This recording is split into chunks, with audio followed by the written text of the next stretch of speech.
disappointment. Now the vice president often tell me, since he got a seat as vice president, how many persons have I recommended in this government to serve in the government as presidential appointee? Zero. Every appointment in Nimba County was done by him. He and I would discuss something as a brother. To implement it, you will bypass me and do different things. I better keep it. I don't talk on it. Now you need to deceive us. The thing we saw, it frustrate us.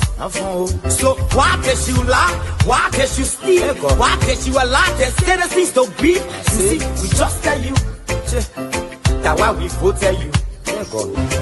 But you fool us, you screw us, you use us and later on abuse us. So why? The government makes you lie. Why? But that's the question that we ask. The good person in our whole United Party, that President Bwaka. You want to say that again? The only person that appreciate good among all the United Party for that President Bwaka. The rest are ungrateful. The right, they use you and dumb you. But President Bwaka, if all of them were thinking the President Bwaka and behaving the President Bwaka, United Party will have another chance in 2029. Just for now, they do not regard people that help them. I'm not. Of our soldiers were executed on this party ground. 2 at the back and 1 right at the headquarters. The man who shot and killed our people today is a darling boy in the Liberian National Police. They brought him back to shoot more guns. Get ready to shoot. Because we challenge the status quo appropriately. Inform them in the violence or still any student because of their action. It will be the day the entire Bwaka administration will cut down. We will massively violate the students in this country and will shut down the Bwaka administration. The day that happens, we have the capability to do so.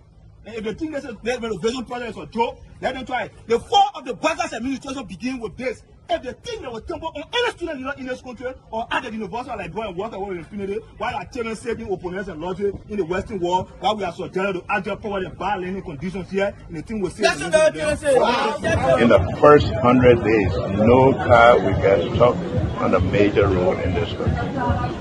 And I mean it. You say you are loud?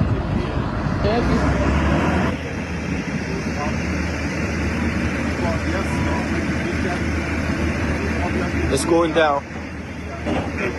First floor. There you have it. That led to decades of war still run deep. But so too does the longing for reconciliation. A reconciliation defined not by political bargaining or by an artificial balance of power, by tribe, region, religion, or ethnicity, but by the equality of opportunity and a better future for all Liberians. Bwaka can lie, the government, all the ministers in the government, they can lie. They don't put all hustle, they put a hustle, they lie. Everything they say, they never say the truth. Today, the supporters of His Excellency Joseph Bwaka presents him as a poor man from Lofa and asserts that he will understand the plight of the poor people. Fellow Liberians, do not be fooled. First President Bwaka is not poor like you, not even as me. As Vice President, his office received more money from the government budget than any other Vice President has received in Liberia's history. He has enjoyed some of the best and most lucrative government jobs. There's this, what I call sort of vicious lie about the fact that Mr. Pewee is gay or bring gay lifestyle to Liberia. It's complete bullshit. When people can accuse you of stealing people's money, when they can accuse you of being involved in war, anything, people don't make up stuff. They don't make up shit. Excuse my language, right? So it's complete nonsense. I'm married, 8 Teresa, 2 children, 5 grandchildren. I believe in traditional family values, so it's complete bullshit, complete nonsense.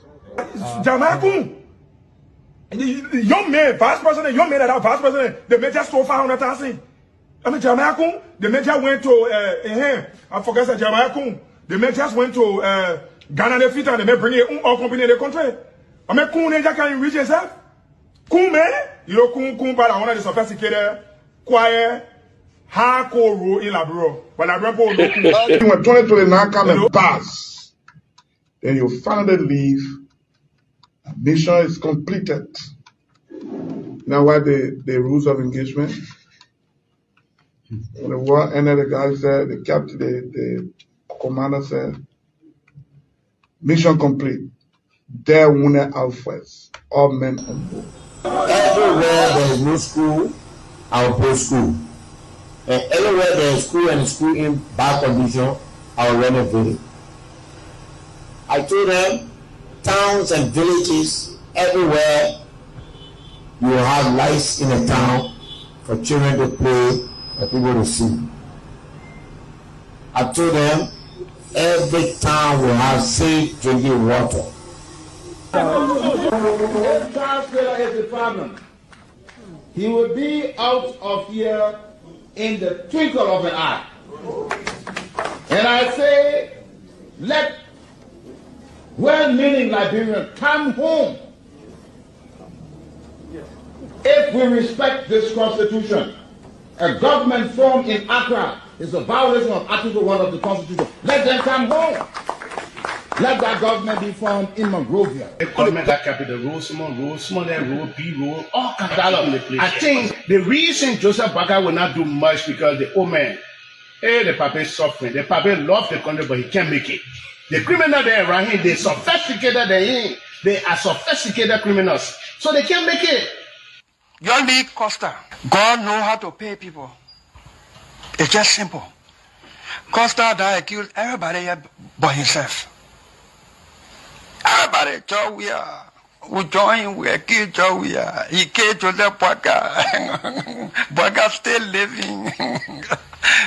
Joe, no, you leave better. He made me senator. He almost made Joseph Boakai president until he screwed up. We gave God his glory. Yeah. Well, Boakai, when he screwed, he said, oh, we don't want to make sure we will fought for him to be reconciled with the president. And then the people who fought for him. Look, your league Costa, you will come. And Costa was in a podcast, he said, they don't been calling me. Okay. The time you were calling me for me to kind of Boakai, did I put it on radio? That immaturity to do what you're talking about. And I guarantee you, when we finish, there will not be a winner or the loser. Today we all wear the jersey of Liberia, and the victory belongs to the people, to the peace, and to our democracy. As we begin to build upon the foundation of this new Liberia, I, George Seleke Kromah, the new president, will first give thanks and praises to the Almighty God for the blessing He has bestowed upon our country. And I say, my people, thank you, We elected 85 irresponsible men what happened to our country. We elected 85 irresponsible men to govern this country, not to be very irresponsible.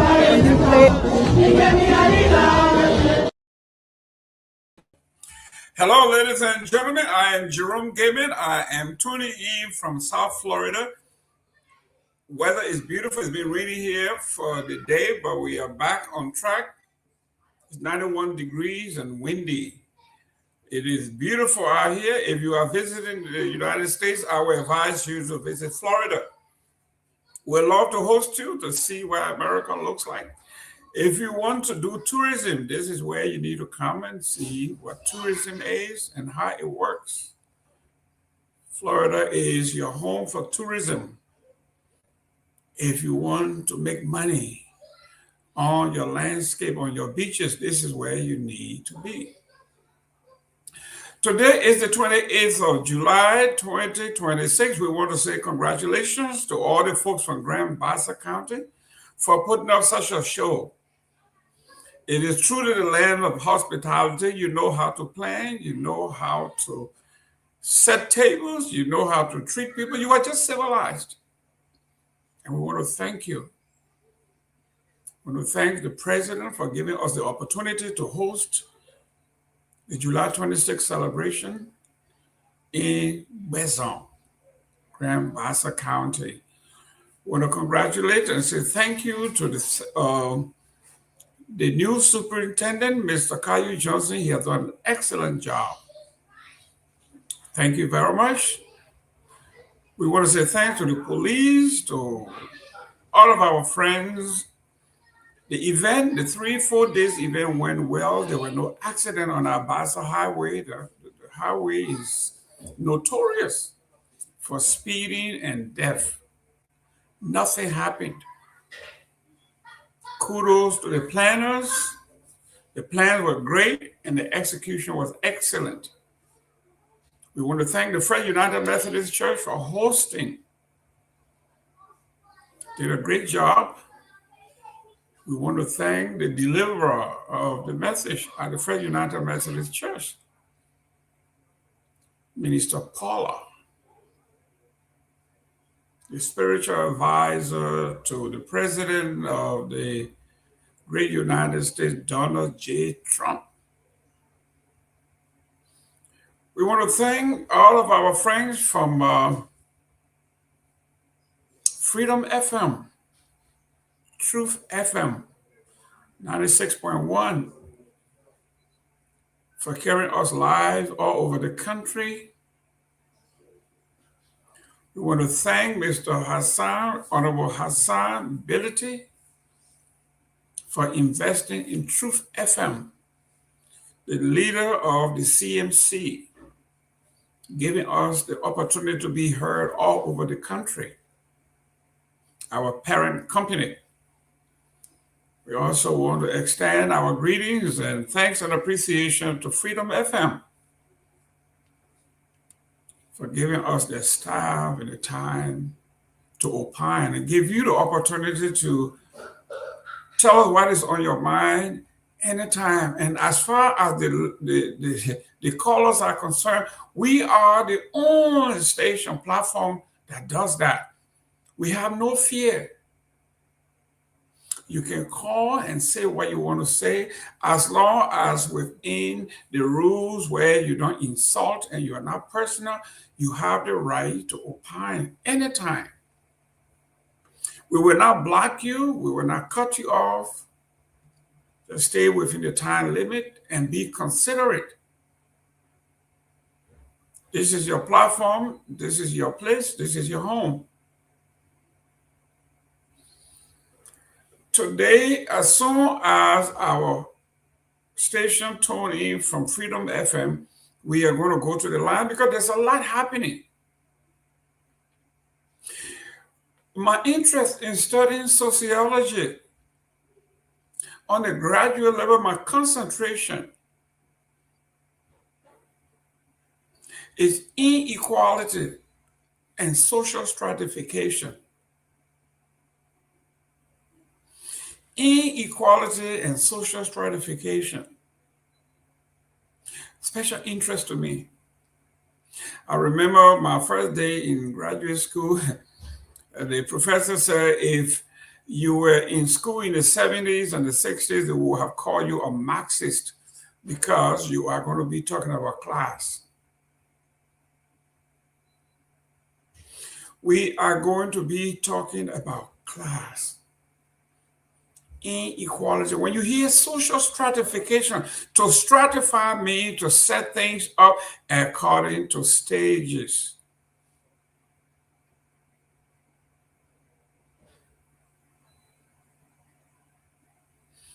And Karl Marx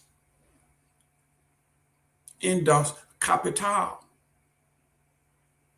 his entire philosophy has always been about class. And he blames it on capitalism. This brings us to the topic today in Liberia when the lady by the name of Myean family said that there are people that just do not belong in certain strata of society.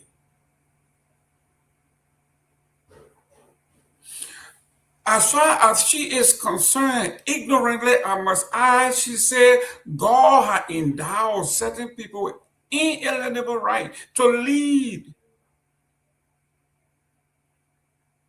And they are the ruling class.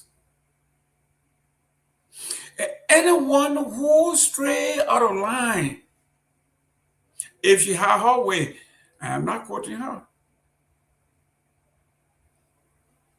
should be castrated.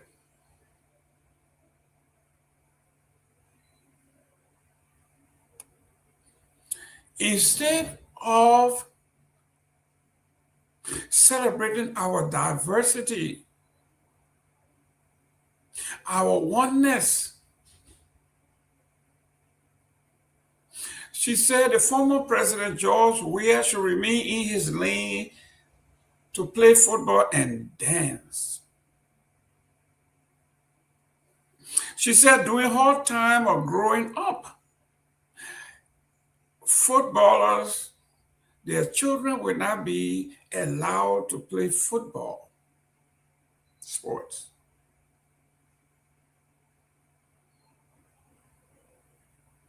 She says she doesn't blame George Weah, she blamed Ellen Johnson Sirleaf for lifting the hands of President George Weah,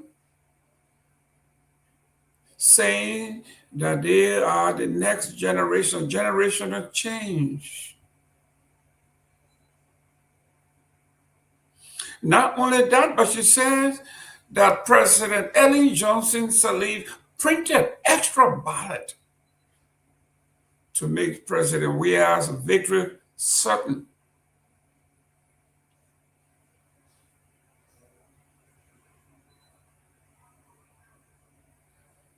When you ask Miata family talking about dancing, what is your contribution to Liberia?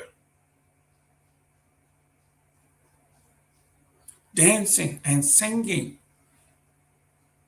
If Mrs. or Miss Family was brilliant enough to know history,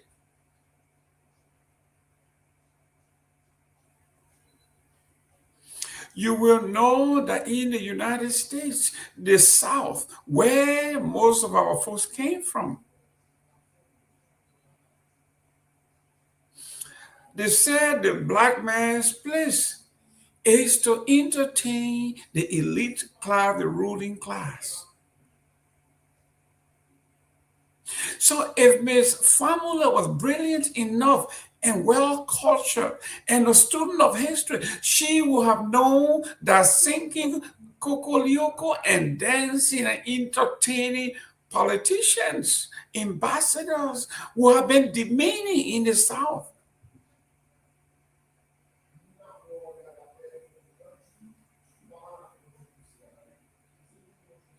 If Miata Famula was in the South, she would have seen men and women dancing in blackface. She would have been seeing men and women dancing in blackface. The black people who sang and danced were entertainers and they were buffoons.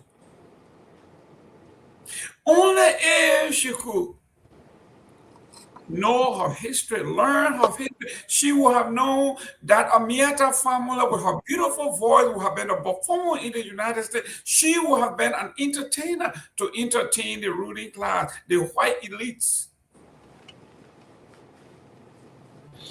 Miata Famula would have fit in very well in the South. Jim Crow, when the black man's place was to sing and dance for the elite. Miata Famula is a dancer and a singer. She would have been portrayed in blackface. But because she is arrogant, she doesn't understand history. referring to the former president as a buka dancer. And then right after she made a derogatory remark, she went dancing and entertaining folks. And I'm looking at her and I'm saying to myself, Jesus Christ, this is why our nation is backward. We have no sense of history. Hence, we have no vision. And the Bible says where there's no vision, the people perish. This is why we are where we are. After 204 years, we do not have running water. We do not have utilities. We do not have the basic necessities of life. But yet and still, we are looking at each other and saying, you are less off. The Congo man will say, you are less off. Instead of coming up with something tangible as to how we will move our nation forward. This is a woman who should be under investigation for embezzlement. $600,000 to put up a show for the inauguration. And the president passed out. There were people that passed out, and people died from heat, starvation, and lack of water. She has not given a dime or an inch of a report, or the report as to how our taxpayer dollar was used up to today's day. But yes, she had the audacity and the meditating gall to say the weirds of the world should not be in the ruling class, that his presidency was a disaster and in fact a mistake because he doesn't belong. This is why I, as a graduate student, my interest was in social stratification, inequality and social stratification. This is what I studied. This is my line of work. And that's why I understood exactly when she was talking. When we talk about inequality and social stratification, the reason the likes of Myean family dresses, I will talk about flamboyantly, is to add on to her body what she doesn't have. When she walks, she wants to be seen. But today we are going to delve into social stratification, inequality and social stratification, and the devastating impact it has on society. We will discuss it in the academic term and in the mundane term. Let me welcome Honorable Pewee. Honorable Pewee, welcome to the show. This is a special show because your name is Pewee. Your name is not Totman. Your name is not Talbot. But in fact, when we are classifying the name Totman, Talbot, the families are not among that name. So these are people that have been given some proximity to power, and they have taken on the mantle of the folks will say, the house Negro thinks he's more powerful than the field Negro. A family is not a Tubman, a family is not a Talbot, a family is not a Gibson, a family is not a Benson. You are family, and you are telling a weird that he does not belong. Welcome to the show. Yeah, thank you. Probably she's taking the angle from her mother's side. Of course, maybe that bloodstream, that stupid concept they carried before, But it's quite unfortunate. We ought to respect our former leaders, and I think she have debased her status as a respectable element in the country. And ever since I lost respect for her, my respect for her evaporated ever since. I thought she's a disgrace to the culture of the country. She should be projecting positively the culture of the republic to come out and outrightly the respect of former president. She and her brother got this, what I would refer to as the George Weah derangement syndrome. She and her brother carry that. They've been taking that for a very long time. Her brother, even with all of what he boasts of to be intellectually powerful, he's done nothing for Liberia.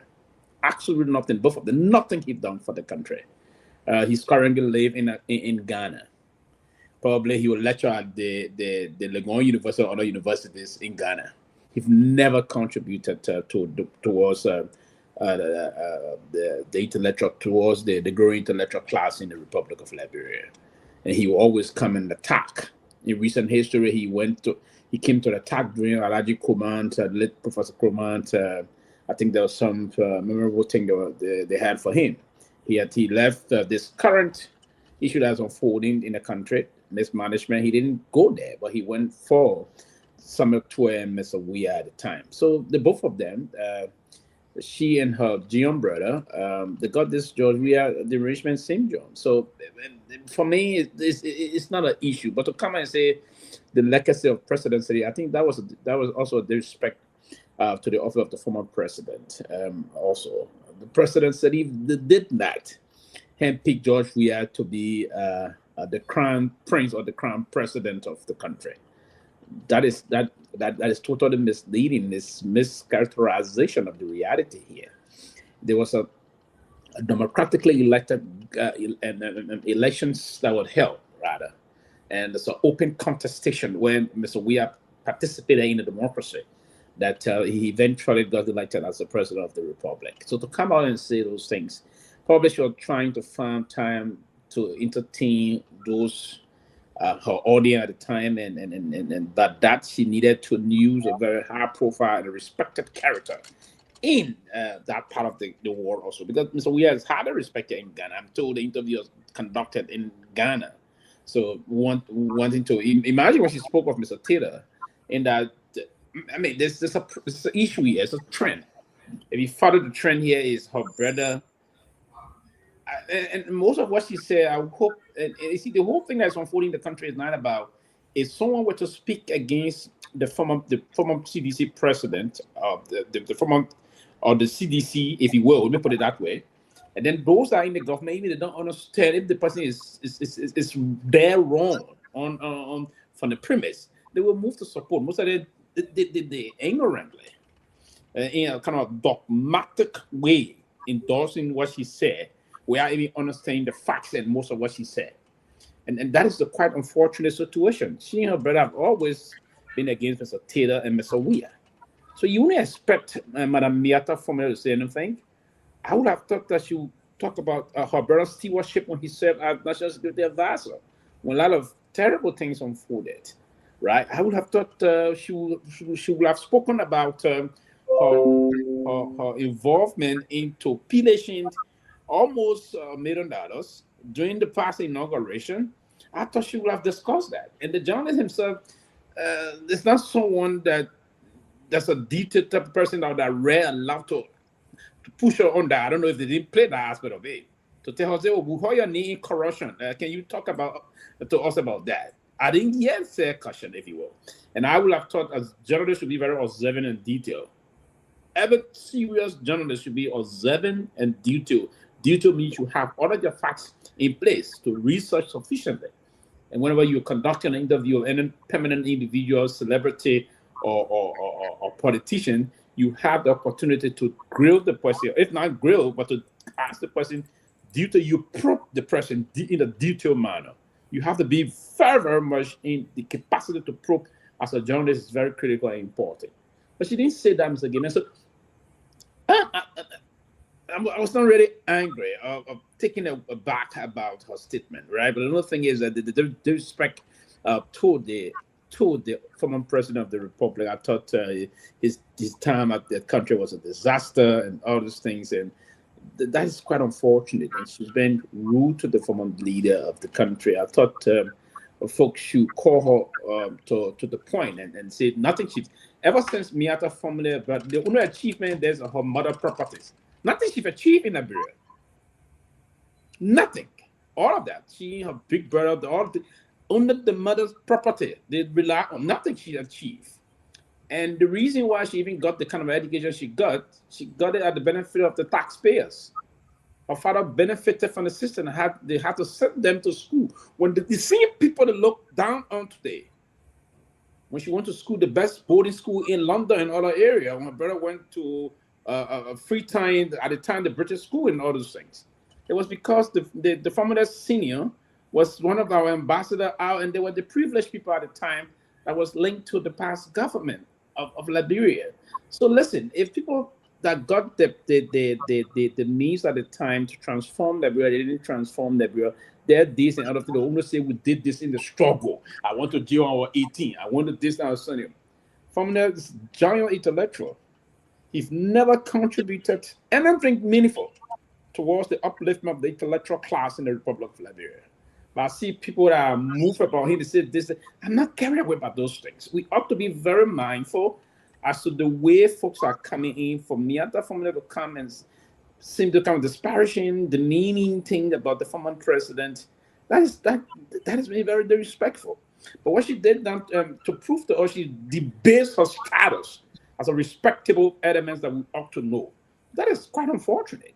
The debased manner she spoke in, an unacceptable manner she spoke in, we only sit and rely and say, okay, yes, Myean formula is one of them. No, come on.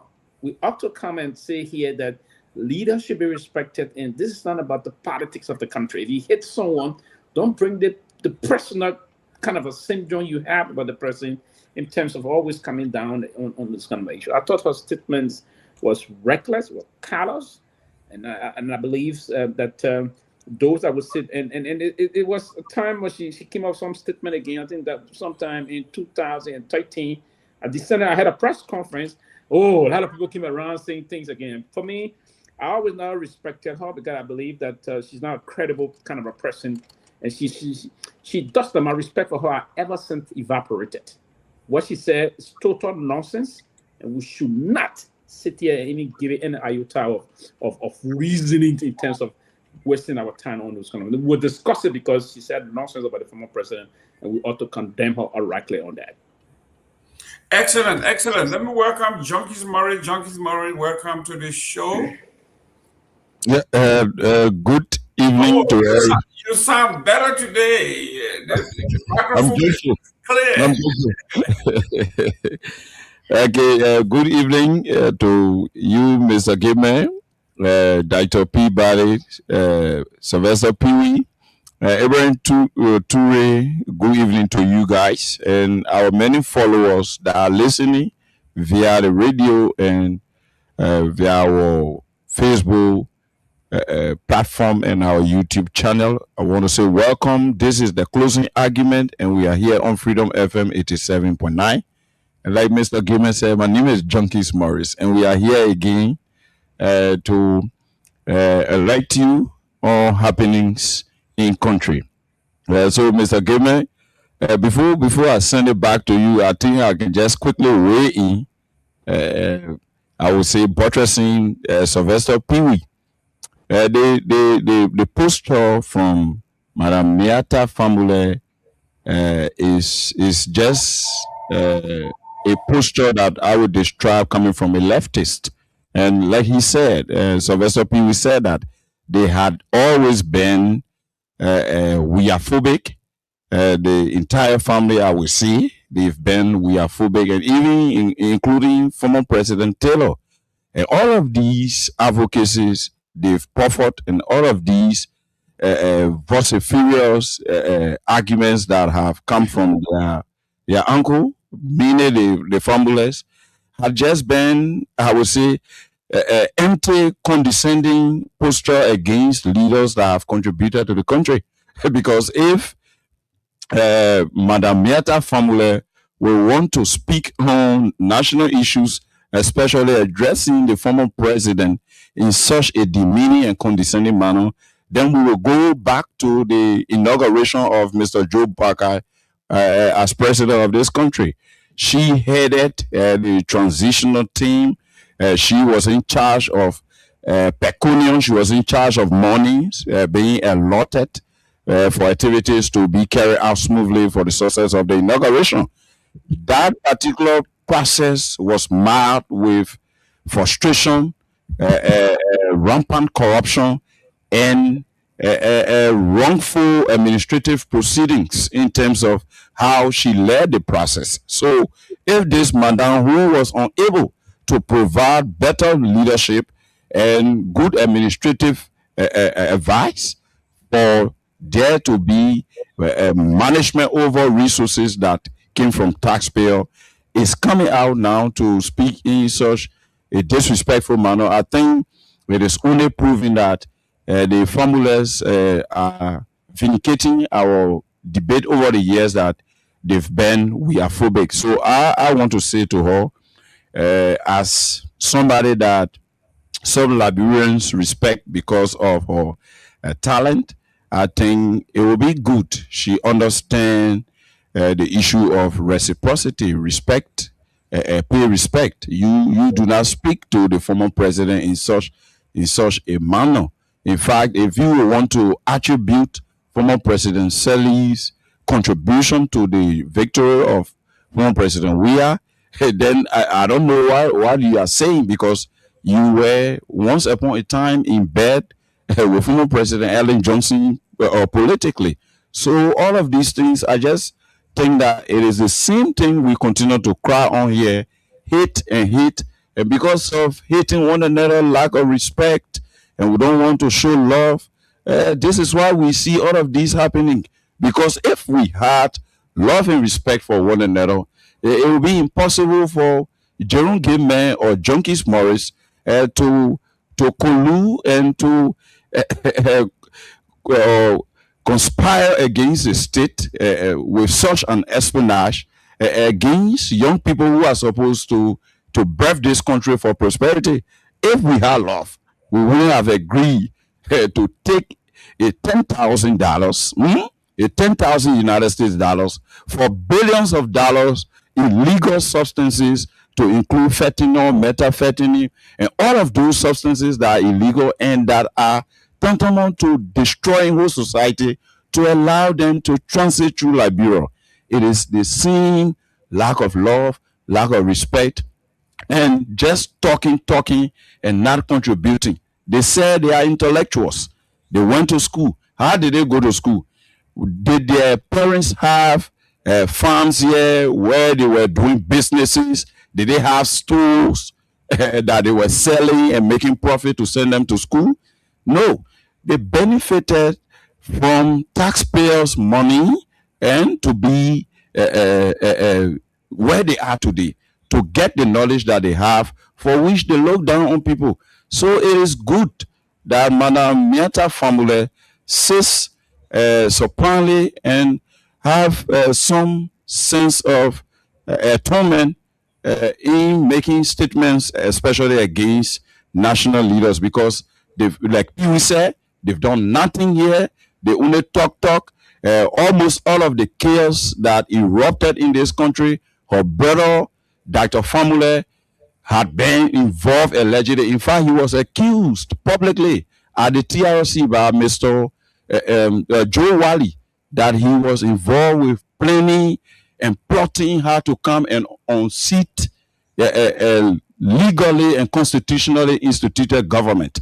He was an insurgent. He was a renegade outside the forming government and committing treason against the state. So that they survived through these excesses does not mean that we are forgotten. We still remember that they've contributed nothing, and all they do is to instigate chaos and just make the place ungovernable. Back to you for control. Thank you very much. Let me say thank you and welcome to D3 Radio. Is relaying this show from Sino County Electoral District number 3. We want to welcome all of our brothers and sisters in Sino County. Welcome. Let me welcome Dr. Henry Peabody. Dr. Henry Peabody, you and I grew up in Grand Bassa County, and our elders have always said you have to respect your elders, you got to respect your leaders. That's how it is, because they say the scripture said the government is upon the shoulders of our leaders. It is divine. So when someone becomes your leader, you can't say you cut in the line. I was in line. I was ambassador's daughter. I should have been president. And a guy from Gibraltar came and cut in front of me and became president. We don't do that. This is tantamount to being ungrateful to the Almighty God. You're welcome, Dr. Peabody. Good to see everybody on this Tuesday edition. Good to see everybody, and welcome again to the closing argument. Happy Tuesday. But let me say here that Myean family statement was very despicable. It was very rude for an old woman like her. Very disrespectful. And I think she's just looking for help or looking for favor. But the Liberian people know that she couldn't even be trusted at the inception of the Joe Barker party. She could not even be trusted with money that was given to her to relate to other people. So how can a woman who's irresponsible, untrustworthy, greed for money, even criticize the former president of the Republic of Liberia? She's no use. She's an embarrassment to the Liberty Party. I mean the Unity Party. Because all she does, she tries to make those statements to gain favor from President Barker and go there, but just handing few thousands of dollars for inauguration. She stole it all up, ran away. It was embarrassing to her. She went away for some time and came back and making those kind of reckless, irresponsible statement. I don't think the president should even pay attention. The former president should even pay attention to that. Why would you feel if somebody was making those kind of statements about President Barker? President Barker's son is involved. I mean, there have been alleged that his son is involved in the drug trafficking. I mean, the information we gather from Front Page Africa newspaper that his son is involved. Why, if somebody is calling the president's son a drug dealer, what would she say? I think she should be focusing on how a disgrace it has become to our country with the drugs that going on and how the drugs enter Liberia and all of that. But I think her statement was very reckless, irresponsible, and a very useless statement. Thank you. Let me welcome Ibrahim Toure, my brother Toure, my colleague, Mr. Toure. Welcome to the show. I think usually the Liberian people say you are a leader. It is incumbent upon us to bring our people together. In fact, the message from Grand Bassa from Buchanan this week, when she listened to President Joseph Boakai message, it was all about uniting our folks, putting our pieces together, and moving forward together as a people. Let us unite. Let us do all we can to move this country forward. And then the next day, not the next day, the same day while he was delivering our message, Miasa is on the other side condemning former two presidents. She says, former President Ellen Johnson said he had enough ballots to make extra ballots to make President Weah president. Unbelievable accusations.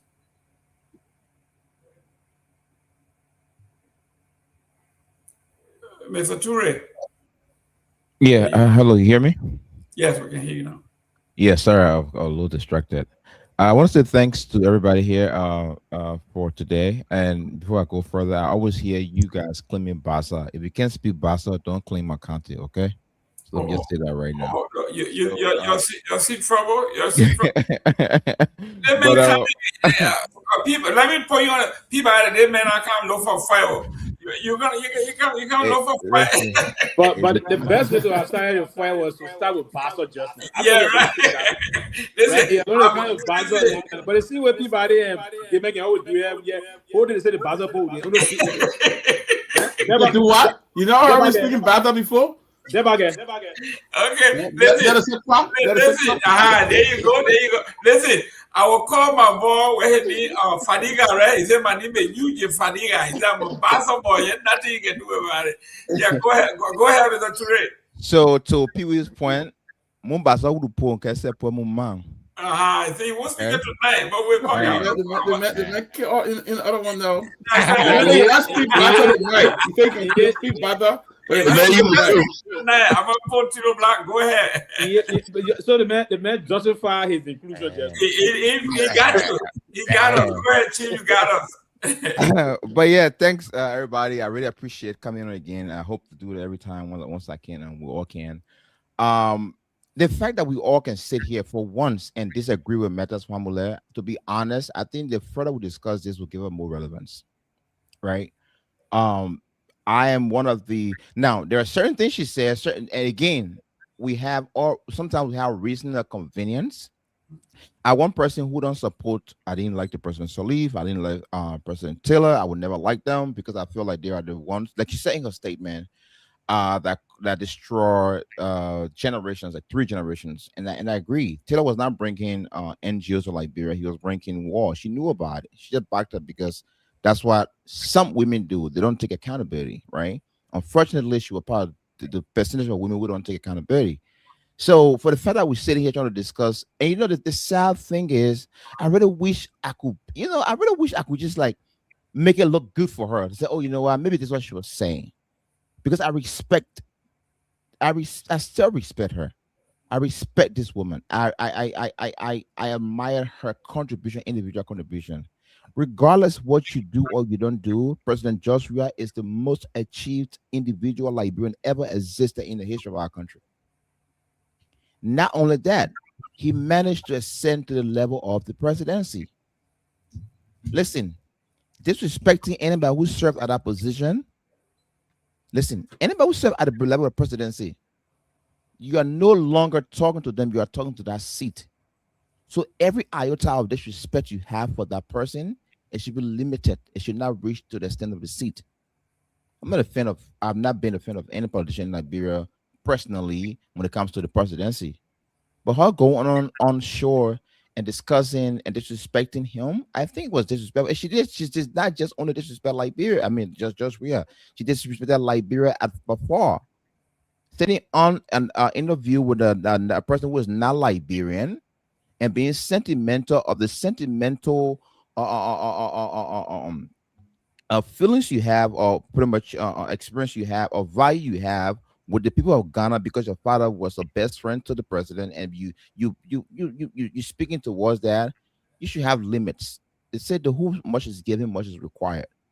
So for me to sit here and listen to a woman who I admire so much, is Meta Fumbler, is Josh Weir, is what's her name? Fatu Geflo, Zach and Jiba. These people who have helped in one way, in shape, of the form, to put Liberia out there. I respect them. It was so disheartening to come here and listen yesterday, about, but to be honest, what her name? The former first lady, what her name, Michelle Obama, she said, money does not what change you, it just exposes who you are. Age doesn't necessarily change you. It exposes who you are. Train up the child in a way that he will grow. When he's old, he's not going to depart from it. Meta sat right there and told you about how she was disobedient, even to her parents. That I think her father didn't want her to do, and she was doing it.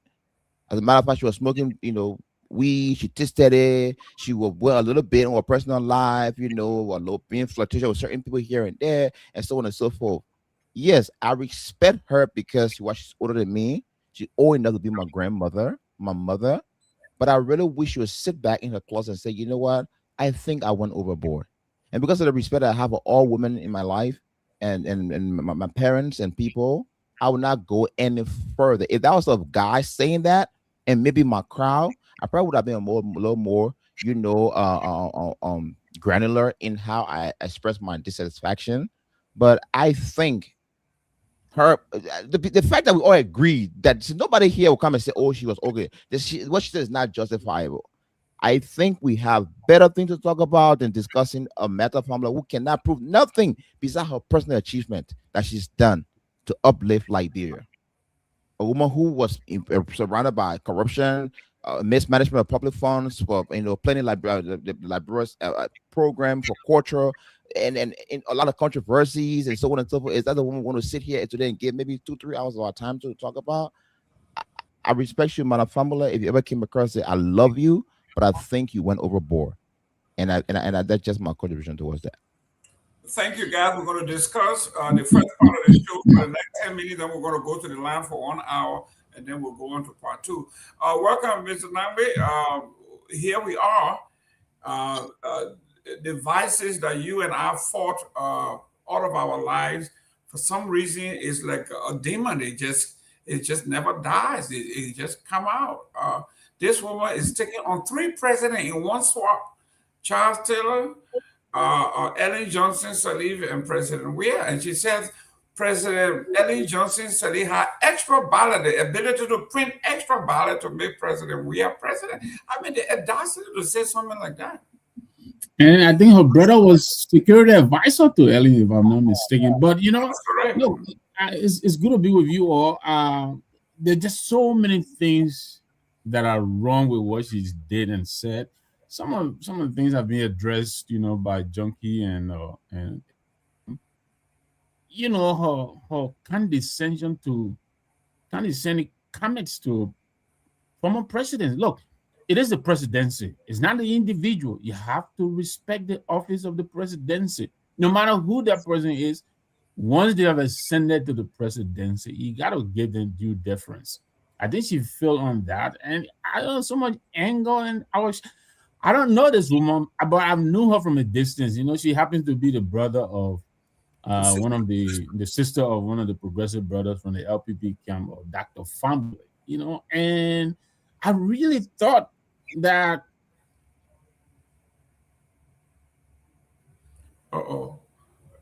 The NSA don't carry the data. No data ran out.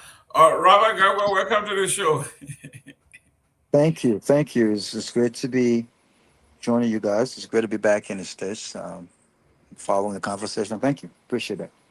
Yes, we got about 8 minutes to go here on this topic. Then we'll go to the line because Freedom FM got an hour with us. But yes, when we are talking about bringing our country together, bringing the people together, then you have people like this that will come in and I don't know whether it was planned as a distraction, but it brings back those traumatic days in Liberia that brought this country to where it is. When we were hearing, because of those kinds of attitudes, do you know who I am? These are the attitudes that brought our country to its knees. And we thought we had passed it. Then all of a sudden, we are right back to square one. Is it my turn or? Yes, you are Robert Garguah the last time I checked. Oh, okay. I mean, it's unfortunate. I think a lot of folks have spoken on this issue. It's very unfortunate. But one thing I would like us to really highlight, and since we have both radio stations on, is for Liberians who were told that they were nobody. For Liberians for a very long time who were called native country.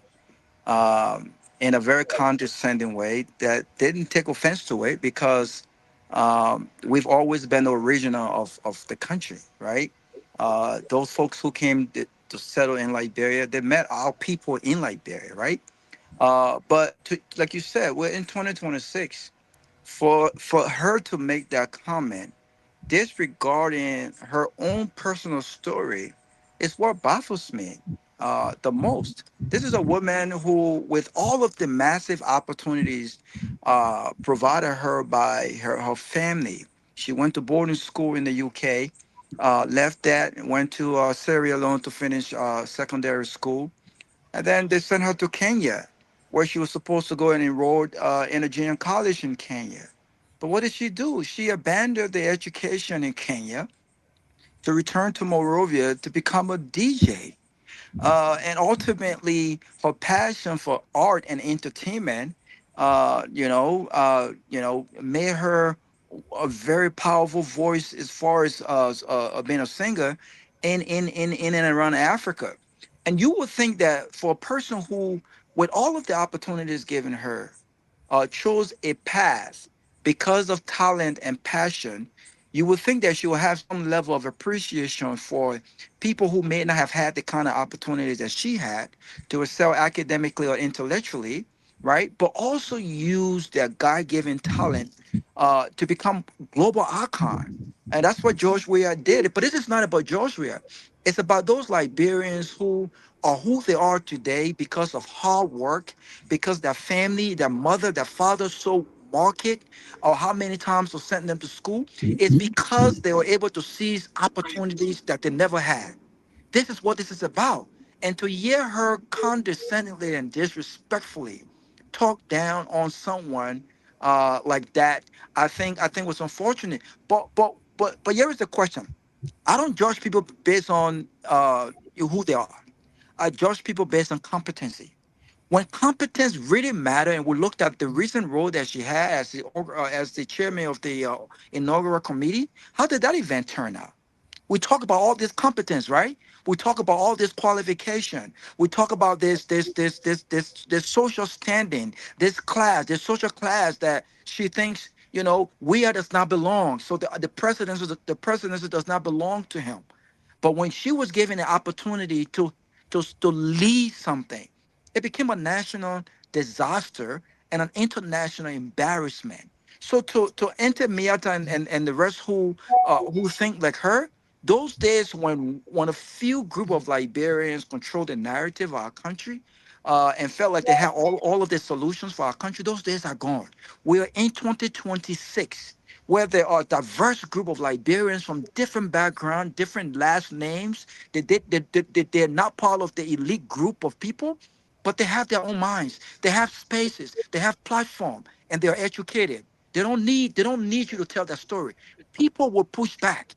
And I thought she was just disrespectful and condescending. And that's a comment that does not have any place in today's Liberia. Thank you. Great. Let me welcome Honorable Chief Tomalin George Nyenwolo, the real ambassador way I'm pronouncing it. I will say this until I go to my grave. I was an underprivileged child, and I walked into the office of Mrs. Louise York. She and Dr. G. Franklin Holt told me, Mr. Gayman, Jerome, we are sending you to America. The AME Church is going to sponsor you. We have chosen you, and you will go to school. And I couldn't believe it because these people had their own children that they could send. But they chose me. And I didn't let them down. That is a group of elite people who, when they claim, they lift other people with them. And then when I came to the United States, I saw the United Negro motto. They said, lift as you climb. Louis York, Dr. G. Franklin Holt, these people, they had all the opportunity to give these scholarship to their children, but they decided to lift some of us up while they were climbing. Mata family, Miata family cannot tell me. She have never told anybody who she lifted along the way. Welcome, Tomalin George. It's a very interesting topic. Yes, thank you, Mr. Gayman. It's good to welcome everybody, our viewers and fans in Radio Land and wherever you're watching. Look, I don't know what's the problem with the formulas against President Weah, because I remember vividly in 2004 when we started the formation of the CDC, the formula attacked President Weah. At the time, he was Ambassador Weah. He called him a soccer dolt, and I remember Twe at Toronto was chairman of the CDC USA. He and Twe went after him. We responded to him and went back and forth. And I think after that exchange, he backed off. And then recently again at a program honoring the late Kromah, Haji Kromah, and the attack was he gave an attack on the CDC again, and so forth, called them rascals and so forth. But look, I got to know the formula. The formula was in Nigeria. We spent a lot of time together at the formula with the ECOWAS ambassador, Abbas Bondo, at the ECOWAS secretariat there. And I got to understand the whole progressive other stuff movement. But back to Meta formula, what she did, her comment, she stole the show from Garguah and the National Orator. We should be discussing Garguah's independence message and the National Orator's message, but instead, her attack against the three former presidents have taken over the whole social media. And I think she was wronged. You want to talk about the politics? That's a different ball game. I know she supports President Garguah, so you can. I expect her to praise we are government, his tenure against compared to Boyka, because she supported Boyka. So politics is different. But to go personal with the man and say, top of the man can't read or 500-page stuff, even the interviewer told us that's a damning indictment on the former president. She had no remorse, you know. But I think so far, like Brother Toure said, I think she, from what the reaction, she having dealt a blow, a lot of blows. She came her way. I heard this evening that she told somebody that she's gonna come back stronger. She's gonna come back. I don't think she want to take that path, go down that road, because it will bring a lot of stuff out. So I hope whoever advising her, who are talking to her, they can tell her to just quit it, because it's one thing she failed to know is that regardless of how you take him to be, George Weah is international icon. He's internationally known. He has fans. He has supporters. That people that love him, who cherish him, who whether he do wrong, they will still find a way to defend him. So that's somebody who is well loved, and he don't even have to respond to you. His supporters will respond. His fans will respond, and I think they are dealt with her.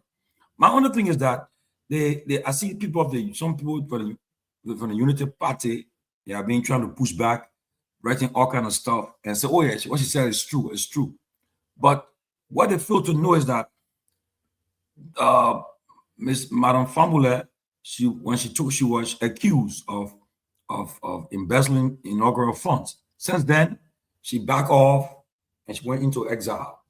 Now she's trying to make her way back. And I bet you, I won't be surprised if tomorrow, President Boyka appointed on one of the boards, give her a job. I won't be surprised.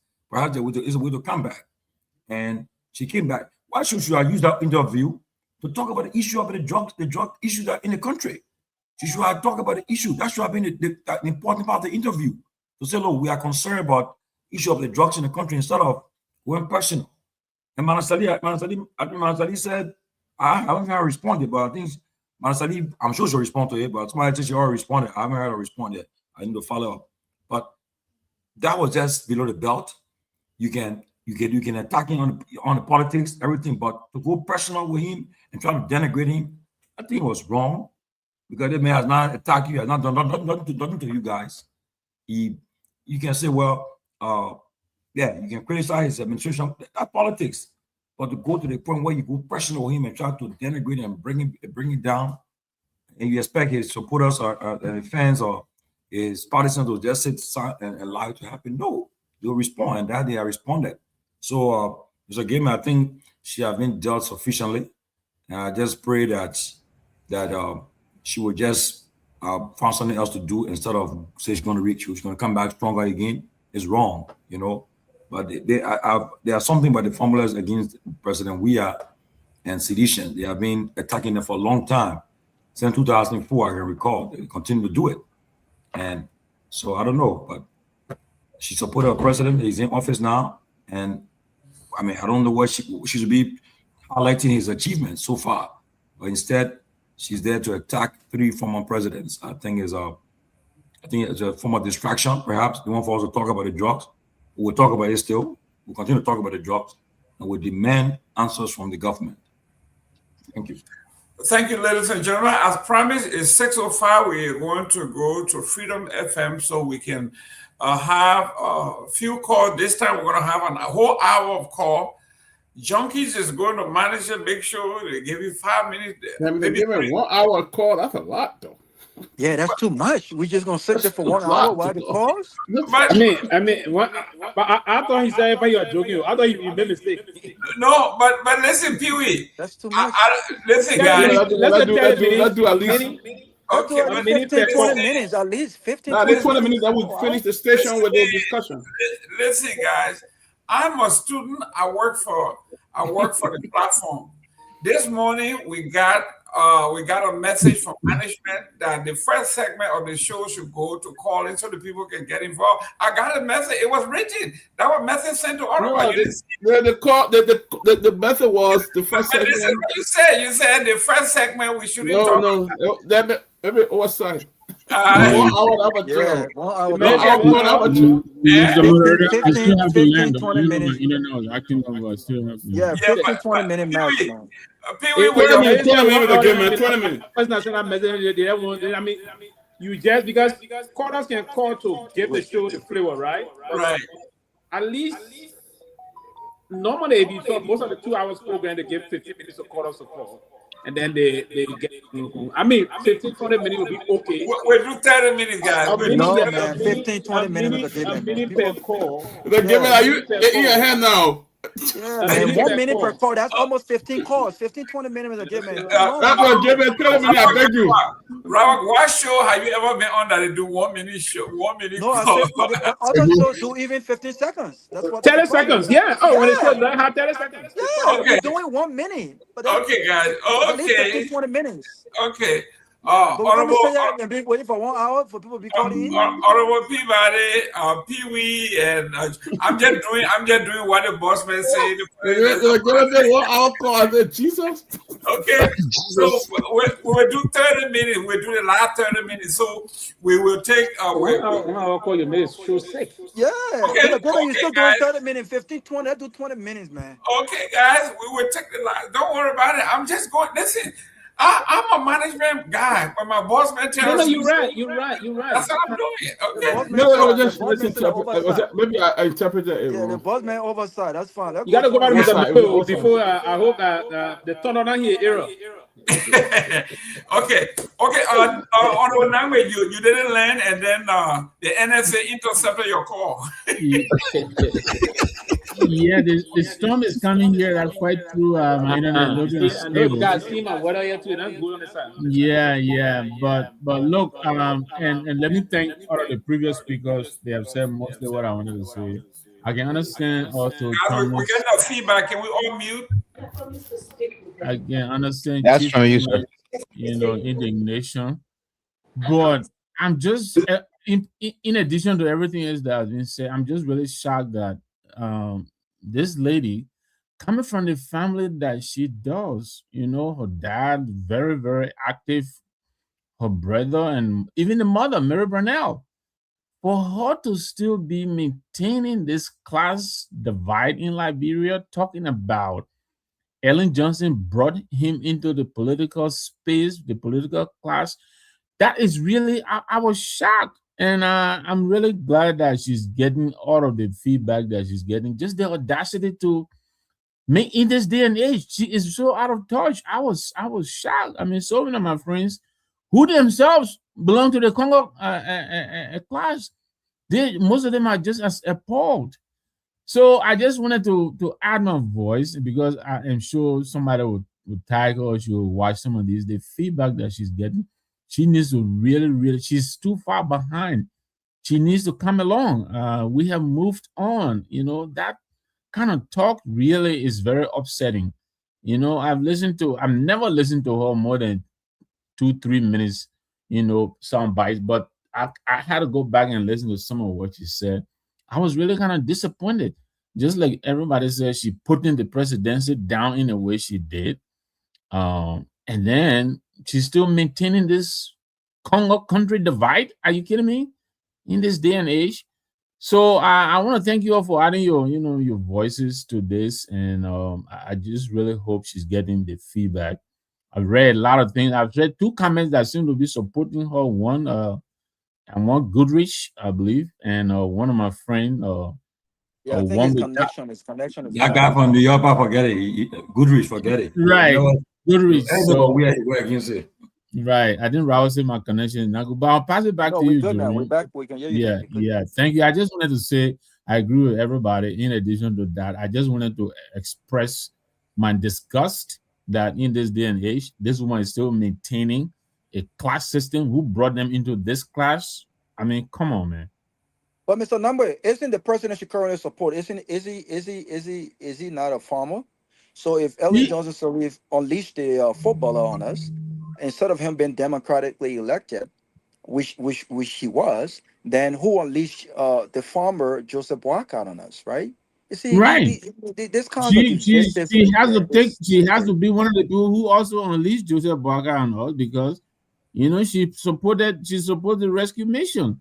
And she forget that the rescue mission, the driver of the rescue mission is of the same ilk as Judge Weah. You know, these are country native children. You all heard the story of Baka walking from Moravia to Zaza. He and Jerome, they used to walk to go to school together. Well, We heard the story. he left me behind. Honorable Pewee, this thing is so funny when this is a family, right? A native boy married a Brunel, okay? So in America here, they had a law, they say 1 drop. If you get 1 drop black in you, whether your skin can be as white as anything else, you are black. Same thing in Liberia. If you get 1 blood of native, you are native. So what made Brunel, what made Miss Family think that she is so much up there that the Weahs of the world, the Taylors of the world, they should be nowhere near leadership in Liberia? Oh yes, absolutely. And they have the perceived notion that her father was transformed from a native boy because he became ambassador. So there's a perceived issue there. And I had and part of there was a time she was on the late Mamadi Jakite show. I said, "Oh," she said, and I didn't. So I just disagree with her that day on the show. She went, "You will not disagree." And that man even told her, I said, "But you don't curse the man. The man express this. You expressing the man express. No, I hate him." And the same thing I said. She got a perceived mind that her father is a Congo person. He's part of the Congo hegemony, right? Because and listen, and sometimes it's a difficult thing for us to face, and that's why I said that ran office. And I say she her better. I know that my brother the whole day now. That 2x4 quit Congo. She went woo all over the place. Do you have anything? Yeah. My point was not to. My point was I want to push something up. You should have asked us, Sylvester, what is your recent success? Nothing, bravo. She will show you nothing. Nothing. And that's why I was enraged when I heard trying to codecently come down on the former president, say he wouldn't understand a 530-page budget and all those things. There's no precedent in the world. Man, I didn't read a 530-page something. The president of the United States wouldn't go through the voluminous, almost how many trillion budget we have. And that's the reason why those people that you appoint, madam, let me say this to you. You may consider us the country boys, but at least our parents went to the market, water side, other thing, and they managed to send us to school. The point is that the presidency is an institution. It got exonerates.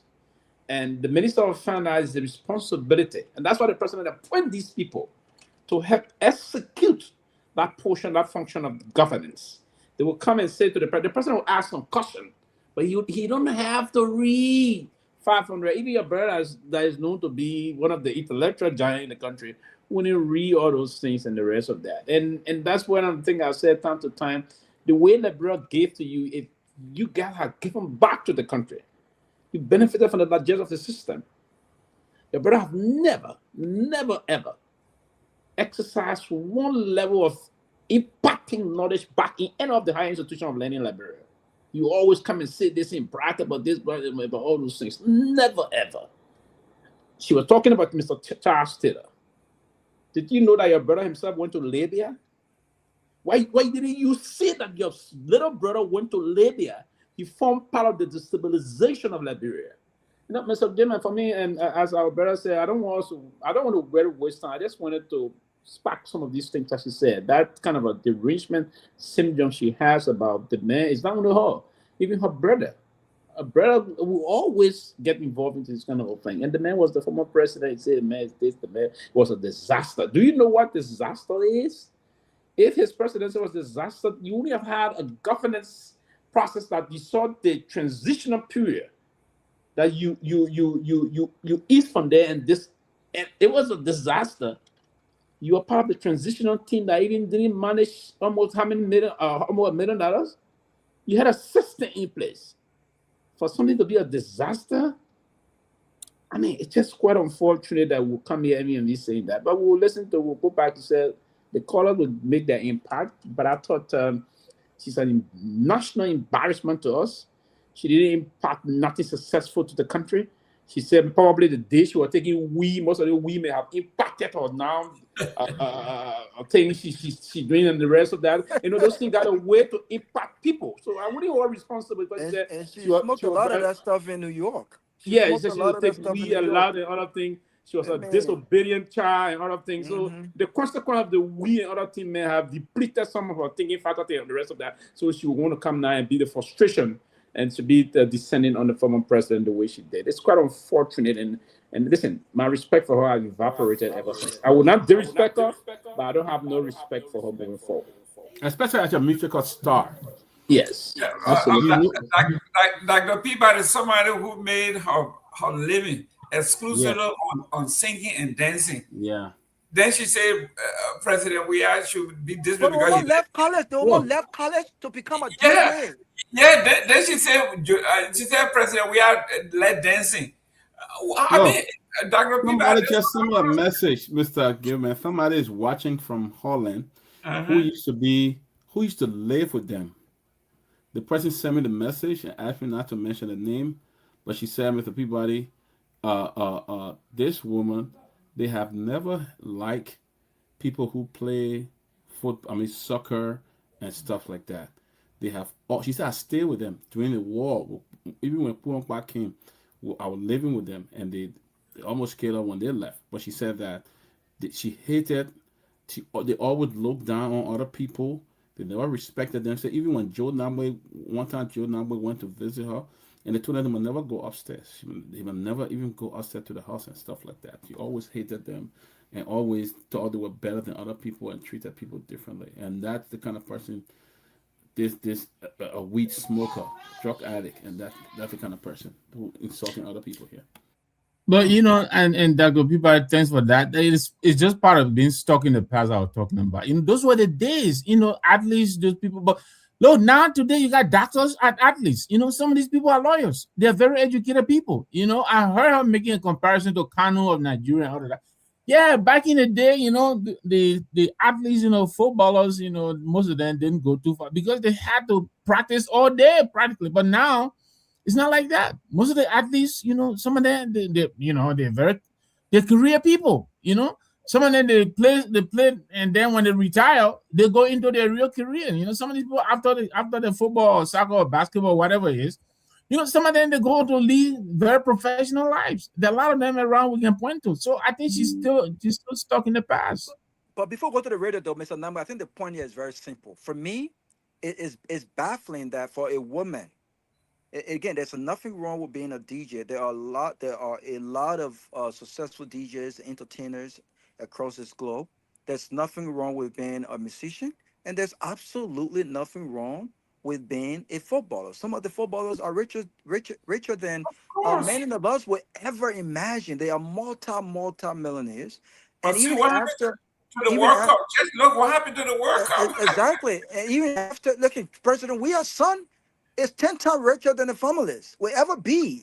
He's a footballer, right? And so what I'm saying is for a woman who had passion for entertainment to the point where she would not take the opportunities that people on the street people like myself, my father was called a native boy, but he never took offense to that. But if you saw my father open his mouth today and talk, you wouldn't even think that he was from Tretown, Grand Bassa County. These are people who worked. They worked hard, and they instilled that in us, the essence of hard work. That's why when we go to Liberia today, even though we left the country as kids, when we go to Liberia today, we never forget where we come from. To talk down and look down on people, especially when you took advantage of that art. You left school to become a DJ. Nothing wrong with that. You pursue a musical career. Nothing wrong with that. George Weah used similar art and talent and became a global icon and more successful than you would ever imagine.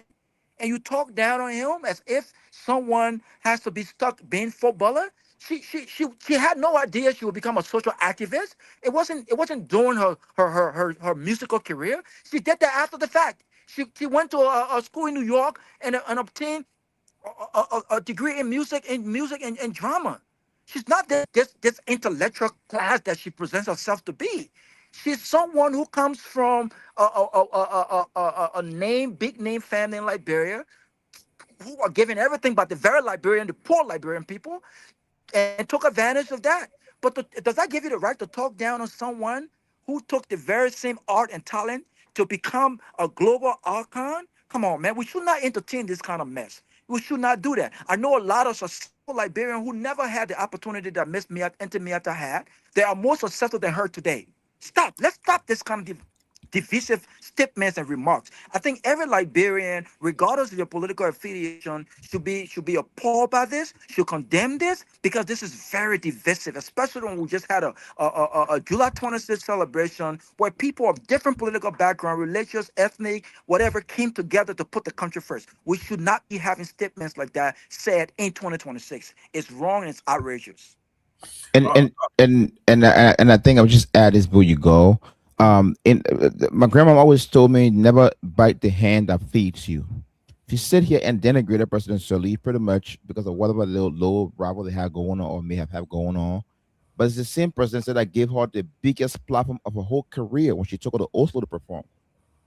President Sirleaf gave her that platform. That's the biggest platform she ever had to perform. She was not just performing to like a concert; she was performing to world leaders, people who. Because of President Sirleaf's status at the time in Africa, they were glued to that. Absolutely. It's the same President Sirleaf now. You're sitting here to come and say all this stuff about. Second to that, Meta Formula is like a who nigga. Sorry for my word. A who guy who left the who got successful when and bought a house in the white neighborhood. And now his who brothers no longer I'm the only black man here in the neighborhood. That's how she sounds like. Oh, who brought him in? You are fumbler. You're not a Jones. You're not a Morris. A person like Jenkins Morris can say that. I'm not gonna argue. But you're not a Jones. You're not a Collins. You're not a Roberts. You are fumbler. The last even time joking, I checked, even joking Murray is that Murray, not that kind of that other Murray. but the point is, right? There's nothing quote unquote. Joking is a country boy. I know he's proud to be a country boy. Right. But my point is, one is it mistaking James for a Congo quote unquote? You're right. Absolutely. But right, you don't have that within you, right? So you're like a guy who from the hood got successful, bought a house in the white neighborhood. I'm the only black person living there. Who brought him in? Meta formula. Who brought you in? You have survived this life because of privilege and because there has been a long standing of inaccountability in Liberian government. When Liberian government officials, most of them get government positions, they use the same money, acquire properties that sometimes they don't get it right way. That's how you manage to brag up whatever house my brother Pewee is talking about now. That's how you manage to brag about that. There's nothing to show that cultural heritage or history does not show anything that the vibe ever occupied that land.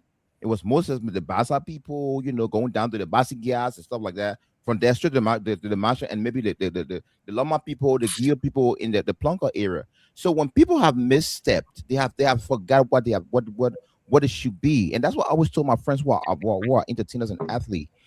Try as much as possible to devote yourself from politics if you're an entertainer, because there's a thin line on getting on the wrong side of the wrong person, on the wrong people. And to be honest, I'm telling you, like my brother Judge Tomalin Judge said, she may be playing to come back.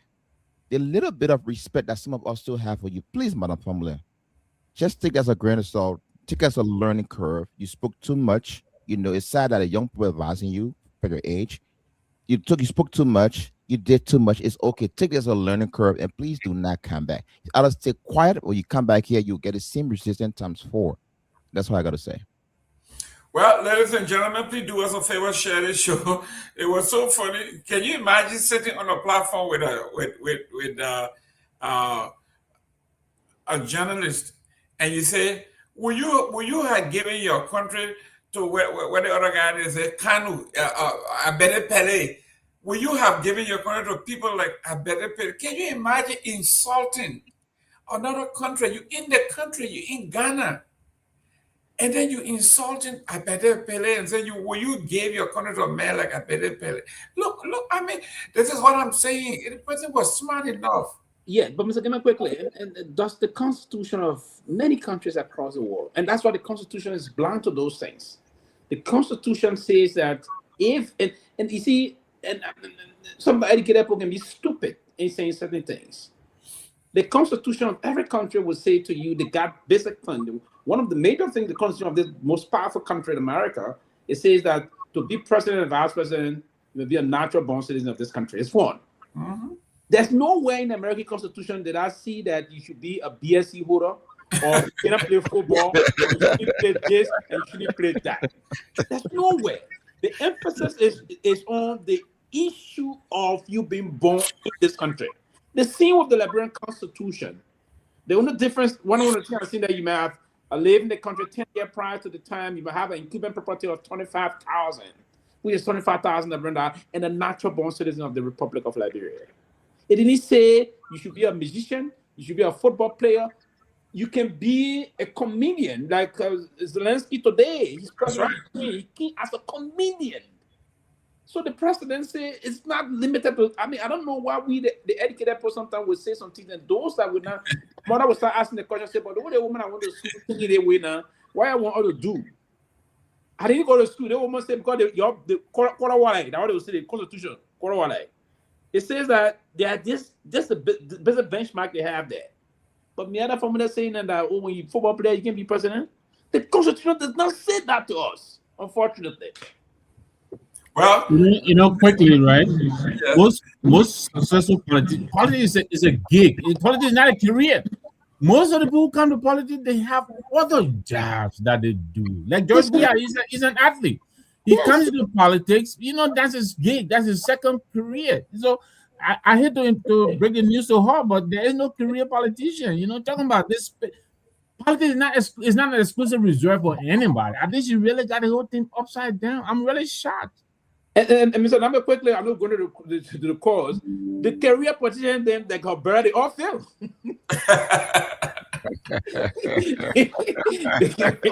the career, and it's never going to say the career politician like her brother miserably failed in the Liberian political landscape. You're right, B. You're right. Miserably failed. Well, listen, what were we saying? I want to say this on behalf the current president of Brazil is a Shushan boy. Yeah.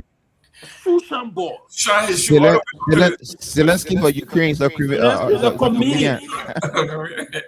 That type of country. The current president of this country, the current president of the country, could be rest on it. Was a reality TV show. Yes. Wait, Comment. but you don't play that back in. You see what? Ladies and gentlemen. We had to be now today making tree for me. For me, he's a good leader. For me, I like Trump, right? I like him as a decisive leader. You will not say again. You will not. What did we say? Mr. Gayman said something. When you say the current president is an actor, is a comedian, you say he's a calm man. Are you that's a lie. I didn't say, you didn't hear me well. The Republican will recall you. Listen, I let say Garguah say he just text in our comment section. He said breaking news. The Myean family has promised to launch more RPG this weekend. Hello? John, when you get high, what else you think I'm doing? She stole the show for the 26th. She stole the show. Everybody on her. And one thing I want to see is somebody told me this, Mr. Gayman. The national orator, they said nobody talking about him. No, I because the mentor about history. I didn't know that RPG should launch, but go ahead. I don't get time for He didn't criticize the government. We got some feedback. I know. Junkies. It's Mr. Jerome. It's Jerome here, please. No, it's not me. Like junkies. I know. Junkies? No, it's you, Mr. Jerome. No. Yeah. Okay. Junkie, are you? You see, it was Mr. Gayman. Oh, okay. But if I'm Mr. Gayman, then I would do because he hosting got to be on so all the time. So the Florida lightning is firing heavy. So. But ladies and gentlemen, we'll go to that. I want to apologize for the real Kamara people because those that brought us up, they never talked down on people like that. It is the people who want to be the people who want to be Congo people that they can talk like that because the front team. Is it the other people in the Oma? So a girl living, one girl living, one the girl when the girl say, so the girl looking sad that day. The girl walked to us. She said, "What happened?" The man, that Uncle Joe, he just keep on talking something about my Bahan. So you look at he say something about your Ifro. Junkie, let's go to the line. So the line there, but listen, the Congo country team will just stop it. Sure. Yeah, we don't stop it. It won't push the We- country we- nowhere. we- Sylvester, long there's no real Congo and country thing because right now, you go to We- Liberia, people look at your nice car, your nice home, the way you dress, the way you talk, your education, your bank account, you're automatically considered Congo. Yeah, We I don't need think. That's what happened. We shouldn't. My point is that it should not be a center of a debate here. Yeah, the class system. The class system doesn't do us no good. We're all It should be a Liberians. center of a debate. Okay, guys, let's everybody mute and let Junkie go to the line. Junkie, so we can do this. So, ladies and gentlemen, our listeners in Radio Land, this is the closing argument. I think somebody needs to mute because I was getting feedback. That's you, Junkie. That's your line. No, it was Dr. Peabody. Yeah, so this is the closing argument, and we are here on Freedom FM 87.9. You can call us. Peabody wants this rubbish, eh? You can call us on those numbers on 0776 104 104, 0776 104 104, 086 500 104, 086 500 104. Call us and you will be live on the program, The Closing Argument, and we are here on Freedom FM 87.9. Our diaspora callers can call us on +231 86 500 104, +231 86 500 104. We are live here on Freedom FM 87.9 and also on Truth FM 96.1 and all sisterly radio we have been simulcast on. My name is Junkies Morris. We have our first caller online one. This call, your name and where are you joining us from? Oh, that caller slipped. So, Mr. Gayman, while we await calls. Excellent, guys. July, I have to give it to the. Yeah. So this caller online too. Hello, your name and where are you joining us from? Hello. Welcome. Topic tonight on Freedom. I tell you, thank you, and I said I want to start. I don't forget it. Thank you very much. Quickly, to go to the topic, what the lady said, it will not be surprised to us that it will comment support.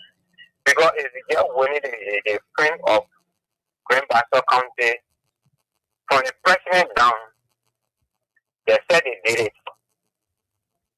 Watch the video between Fonati Kofa and then Joseph Waka. Watch the video from Joseph Waka to his VP. From VP to the speaker. He had to work on Fonati Kofa by making him shame in public. I thought the president speak on togetherness by breaking the country together. But he said, he just why with Joseph Waka, my uncle and my brother, just look how he said, when come the phone and speak up from the Kofa. We saw it, we were not there, but we saw their videos. It made shame. Okay. So I didn't breaking it together in this country. So for what the lady said, they said in support of that. So I can be thinking and at the rest of now. My name is Cedric Myean and I come from. Okay, thank you there. We'll leave you and go back to line one and take this call. Hello, your name and where are you joining us from?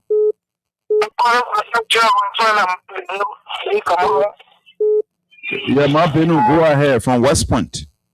Yeah.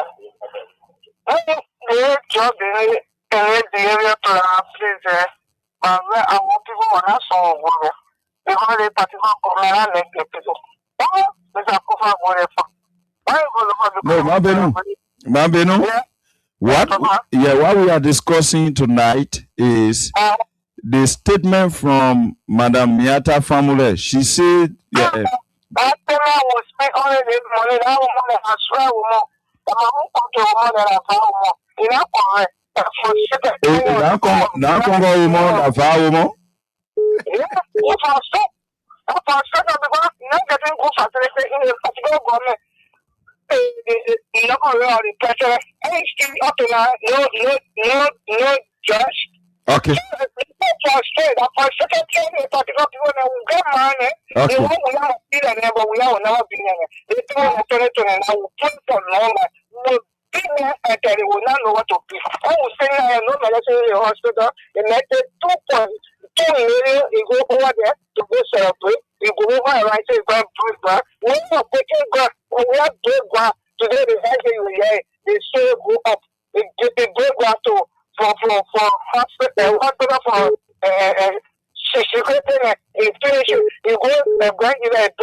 Thank you, Ma Benu. We'll make sure the drug Benu will know who bring it. The next caller. Welcome, Victoria Bar. This is the closing argument. Thank you very much. Thank you to our brother in the US. Our personal. We are thank you. And we pray for the convention. Everything we want to see our president. And thank you very much. No, joking, Murray. Mama, taking that. The thing that they do, next time you can do, they divide the country, the boss, the thing, yes, one that we use such a that we fought one another. They thought that everyone will continue. The only people that are picking, the empower beside us, no, they can make a be empower. But the other family, when your people listen to me, I will tell you, Sunday to the 9, before in 9 o'clock or 10 o'clock, President will be elected, and you will be passing over through the border to cross border, go up and go back Africa for their part to go back. We will never put your part in power again. And that when they are done, you can divide the country, they'll fit yourself from America, who tell you the only person in power is straightforward, but that one made mistake because you are not going to talk about the country, but they know you can't divide the country for come to the man, okay, push it out because you are right there with one.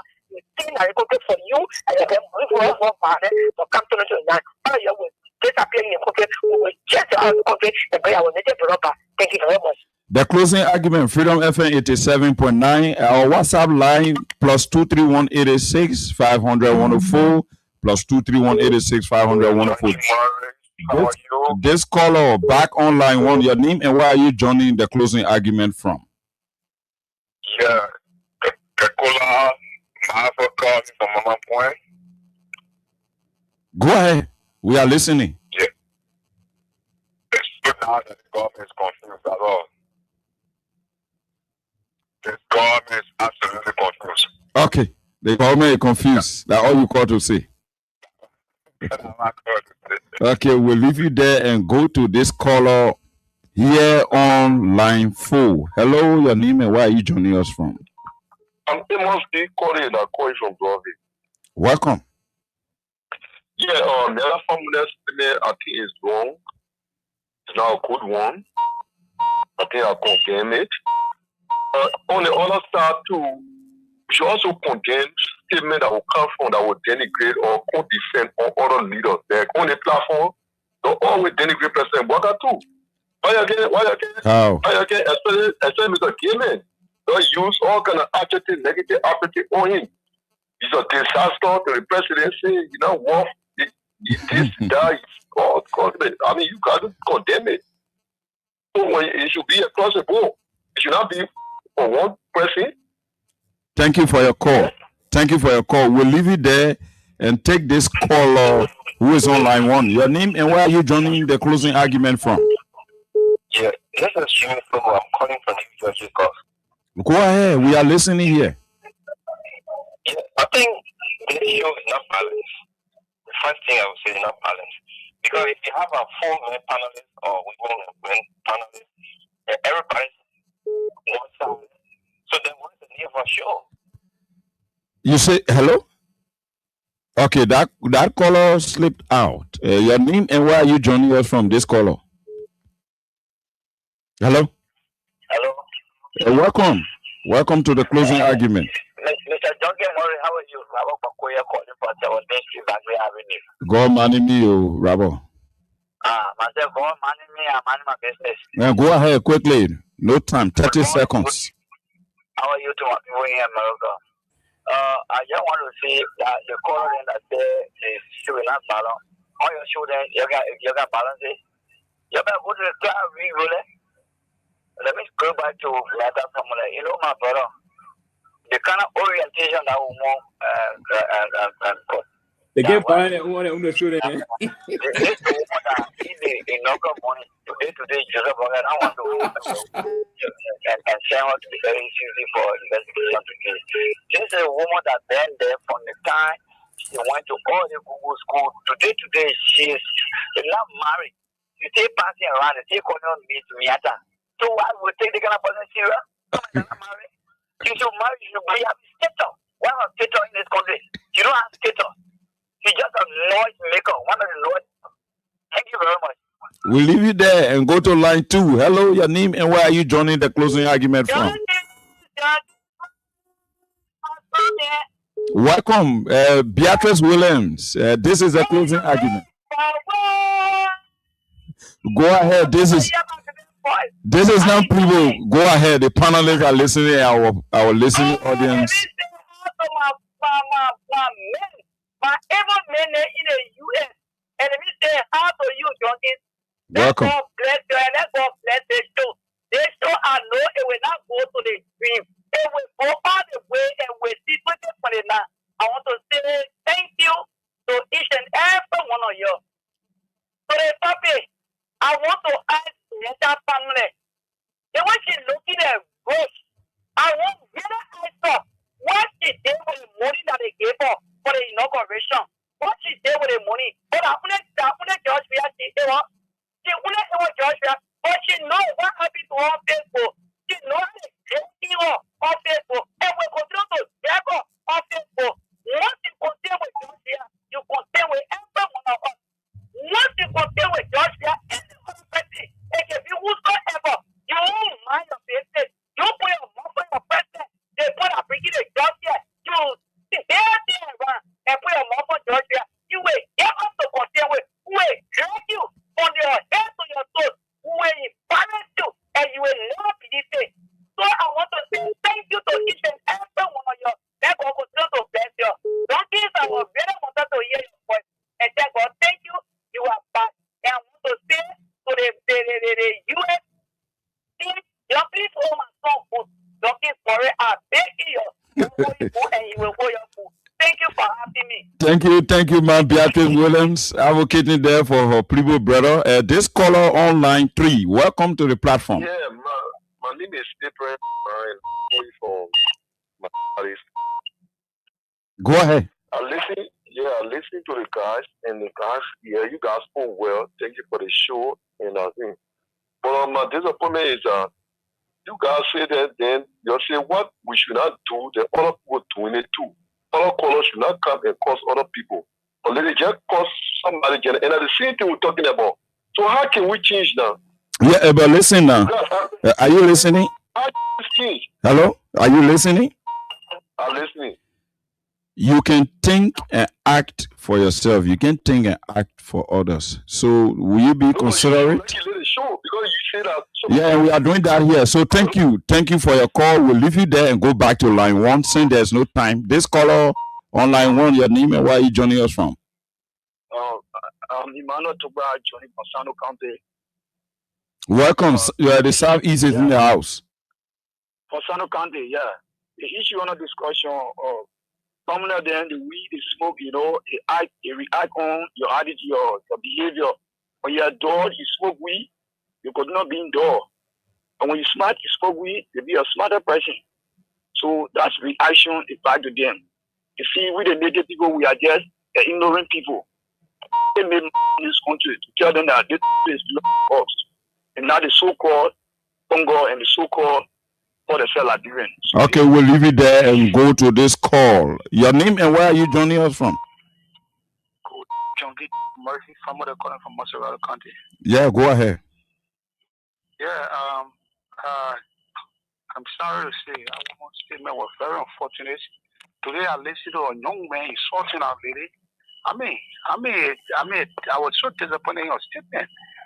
So those people are arrogant and thinking themselves to be Congo people. We are families.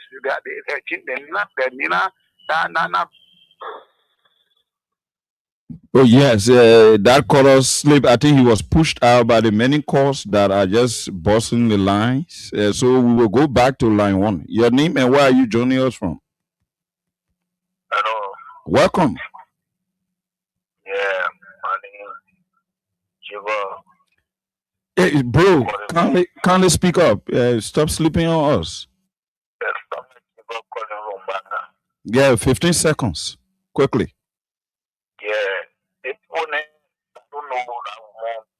I'm really well doing to Torgbean in Liberia. I know what or more on Torgbean.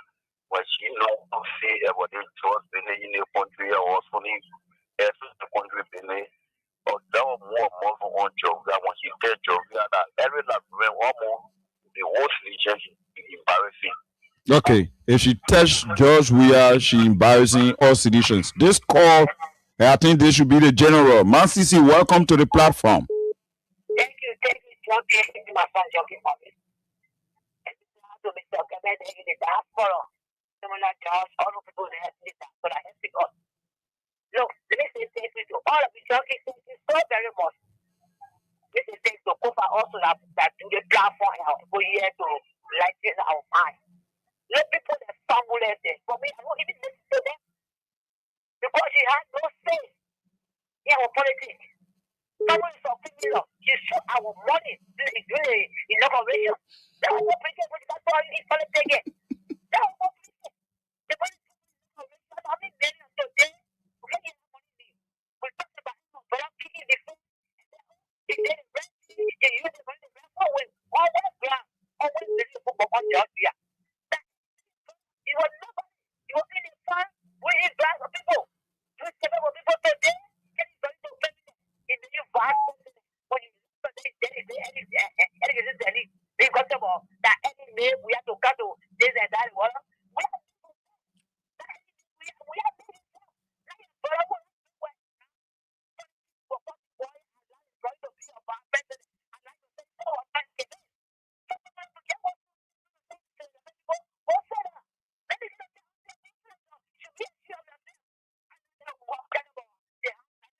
Her line is bad.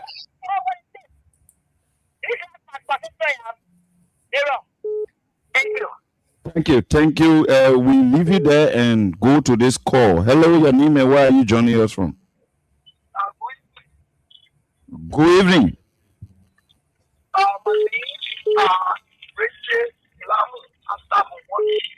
West Point, Namo Menk here. Go ahead. My brother, it's so surprising in our country. Today, we are talking about almost $5 billion plus worth of narcotic substance that entered this country on a water administration. While we are talking that, Myean family, a very single woman in the republic, decided to, win a tax on one of Liberia's finest sons, His Excellency, former President George Gayman. And in fact, it's funny, his administration being disastrous for the country. For me, if you refer to George Weah, that was in office as president, who raised tuition to all public universities throughout the republic. I'm talking about the 15th sub-political nation. George Weah, who followed his administration, who followed Samuel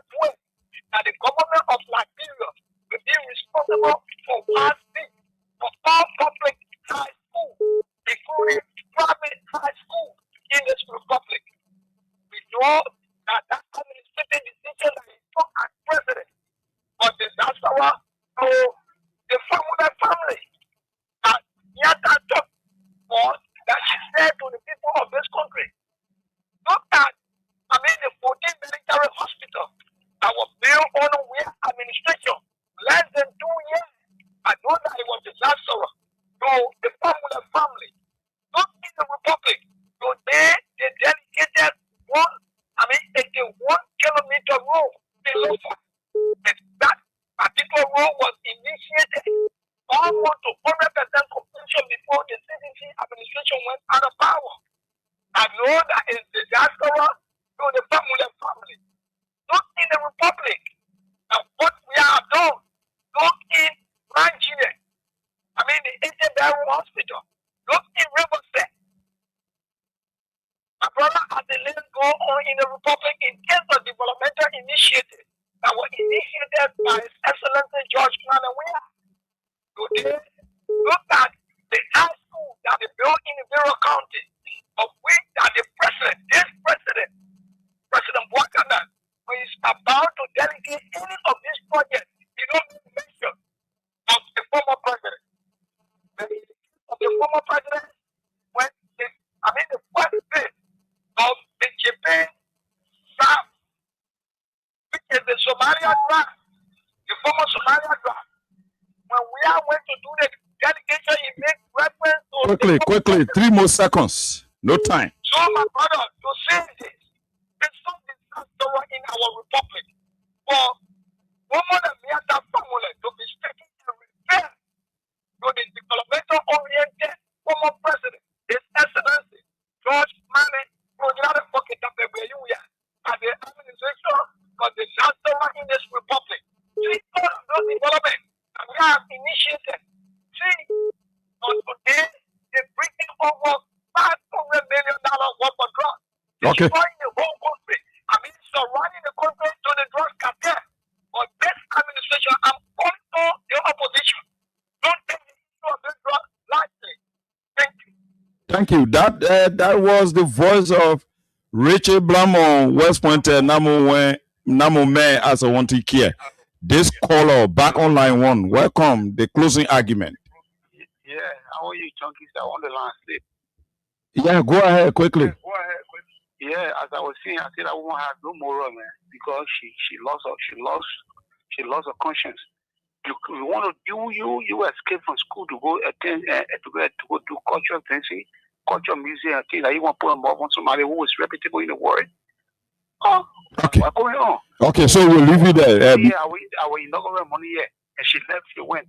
Then I get away. Is she coming back? That's the same thing. Yeah, some people, you know, the mathematics and physics can be easy, so they can just swap. Hello, you listening? Yeah, go ahead. I said some people, the mathematics, physics, and things, it can be easy, so they can just swap to call it short. I'm telling you, you know what that distraction I will more because at the independence day celebration in Ghana, the issue when all the top, but because she wanted to sway our mind to discuss all issues that why she brought that topic, because this woman her brother to the city 2005 when the late back on my calling Kamara, he said no, you're not my Kamara, I'm going to get the money you. It was where the former president Georgia said no. The president said I was asking for what novices in the they took her as a front to them. It is true. Today, Sylvester Pewee, who served as vice president for 12 years, is a novice to the president. He doesn't even know what's going on. He's not even control. Look at when the okay. We'll leave you there. We'll leave you there with the Ellen Cochran's story. Yeah, this call, you are our second to the last caller. Your name and where are you joining us from? Go ahead, Buchanan. I think this is the other family who used to sing on ERBC radio, on ERTV those days. And the same the other family who get the inaugural money. But let me pray for hosting tonight, everybody. I beg you. Father God, I deliver this day into your hands because of sinful nature who is corrupt. Our corrupt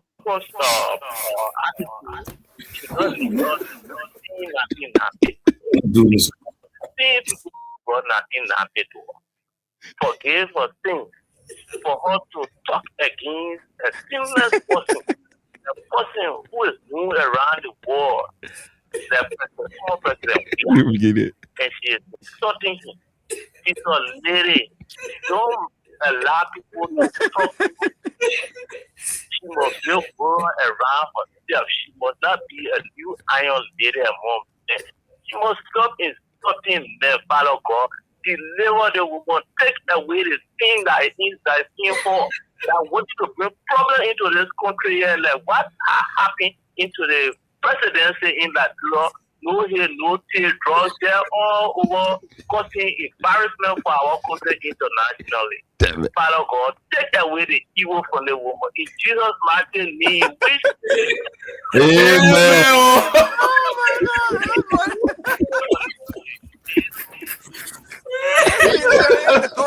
Yo, you gotta end the call. That's the last call, man.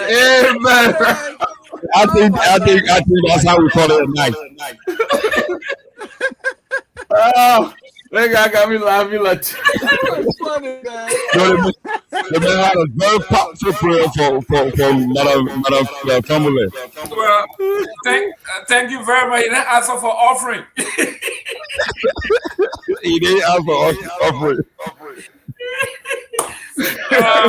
Ladies and gentlemen, it is 6:58. It's about time for Junkies to leave us. We'll see him tomorrow. But Junkie, farewell to your show. Do your closing. Yeah, and so it was nice being here today. And I want to say to every one of you, kudos for the good work you are doing on behalf of country. I think prosperity. Yeah, like I said, I want to say kudos for what you are doing for our country. It is appreciable. In my mind, history will judge every one of you kindly. And to our many listeners and followers, keep following the closing argument. And we are here anchoring on Freedom FM 87.9, Monday to Friday, 9 to 11 o'clock. We are also simulcast on other platforms around the country to include Truth FM 96.1. My name is Junkies Morris, and I will be here on tomorrow. But Mr. Gayman and Dr. Peabody, Sylvester Pewee, Ibrahim Toure, Mr. Garguah, and Siton, Honorable Josh, I want to close by saying this country have endued, in my mind, every reasonable judging mind will understand that we all need to rally around our one nation and move it forward. There's no need that we keep on hauling and pulling with this class system because it are not benefited anything that can be counted. So bringing it all in my mind at this point is void ab initio because there is nothing to show for that. All we need to do is to rally around our one country and build a consensus of development and prosperity so that the generation coming will inherit milk and honey as Liberia is supposed to be. Thank you, and God bless every one of you. Hope to be here on tomorrow. Junkies Morris, the closing argument, Freedom FM 87. Junkies, how was the 26th though? How was the 26th with your family, and how did the contribution generated made that better for your family? Because it's important. And people have been asking, did you guys, when you guys able to collect the money on time to go out there and do some stuff with the Sure. I think that question is based on accountability and transparency. Since we are offering that on this platform, we were well taken care of by the platform. The closing argument is appreciable, like I said, and we will always be available to make sure we do the Liberian people's work. And to you guys, your contribution was immaculate. In my mind, it was timely and very essential for the family to smile. So thank you there, and hope to see you on tomorrow. Thank you. Amen. Amen. The Reverend was praying, my man. Before you go, let me send a shout out to my son. He's watching me. Snacky, man. Boga Jaliba, Stunner. Shout out to you, brother. Shout out to you, son. Shout out. Keep watching the closing argument. Love you. Okay. So good night to my colleagues there. And that was the closing argument here on Freedom FM 87.9. Bye-bye from my end. Thank you very much, ladies and gentlemen. We are the only platform that will open our line, and you can even pray. Gentlemen, let everybody mute. There you go. You can even pray. Listen. This is your platform. You can pray in Bassa, in Kran, in English, in Congo, in Famula. It doesn't matter. If a prayer is a prayer, we will take any prayer. Everybody can use a prayer. But yes, ladies and gentlemen, we are discussing this particular topic because we have all worked very hard to bring all of us together, and we don't want something like that to come and divide us. The president said it, the orator, we don't even know what he said because of something like this. Let us continue to gel. Let's continue to come together as one and move our country forward. That's all we ask, and I think we can do so. But let's go to the next topic. We have beat this one. The CDC USA convention. It is becoming another theatric. Every time you turn around, we thought that this thing was getting ready to go and everything else, and now we are hearing whether it is somebody that infiltrated the organization, whether this is a legitimate consent. Let me start with the chief himself, Tomalin. If this is true, we have problem. What is it, Houston? We got problem. Mr. Gayman, I'm trying to call the CDC USA the interim chairman. So you go on. I will come back. Okay, great. Let me go to Dr. Peabody. Dr. Peabody, while we are trying to substantiate some of the things that we are reading, I think the CDC, if it's true, we got some work to do. They need to look at the internal control. They need to look at the internal security, whether someone is trying to infiltrate the organization to do harm to them. I think this should have been a very great weekend for them coming up, where they will come together, discuss issues, and now this.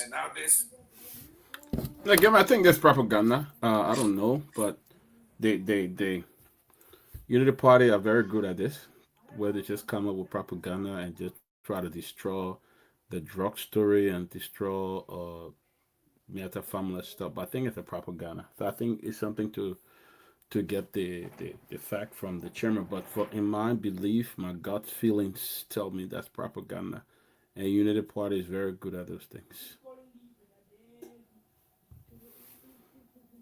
Well, yeah, like I'm saying, this is what we are saying. Those of us that have been in this thing for a long time knows that basically like on your wedding day, the opposition will come and steal your wedding cake. so you just look bad. Basically, that's what according to what Dr. Peabody is saying, or Robert Garguah, what he is saying here is this thing could be propaganda. They're trying to maybe make people stay away from the convention. But then it may backfire. People say, let me just go there and see what really happened there.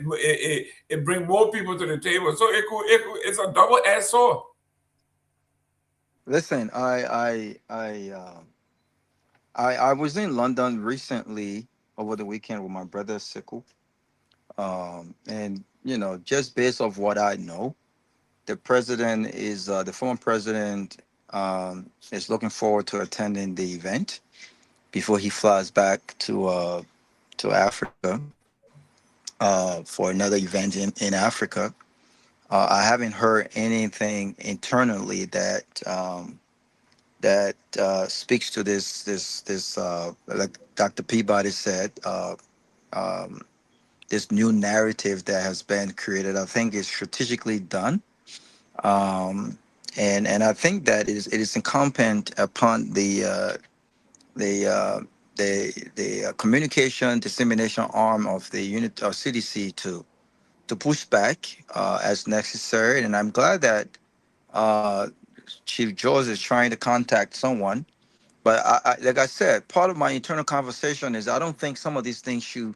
I think that there should be people strategically positioned to respond to these things immediately, because the lack of doing so affected them in the entire presidency at the last election. And so you would think that CDC home and abroad will have some real firing folks that are out there, have ears out there, have sources, and make no mistakes. The people that work in government are still in close contact with many of this, the higher ups of the CDC. They are giving information. Of course, their names will not be mentioned. But I don't think the CDC, has done well when it comes to really debunking some of these lies and made up stories for whatever reason, politically that is. But like I said, based off what I do know, I don't foresee any hindrances as far as to the upcoming CDC convention. The president is still in the country. We are still here. He will be attending the event, and I haven't heard anything outside of the contrary to what was been pushed out there. So no, I think it's propaganda. I think that it's made to be a distraction to what we should be discussing.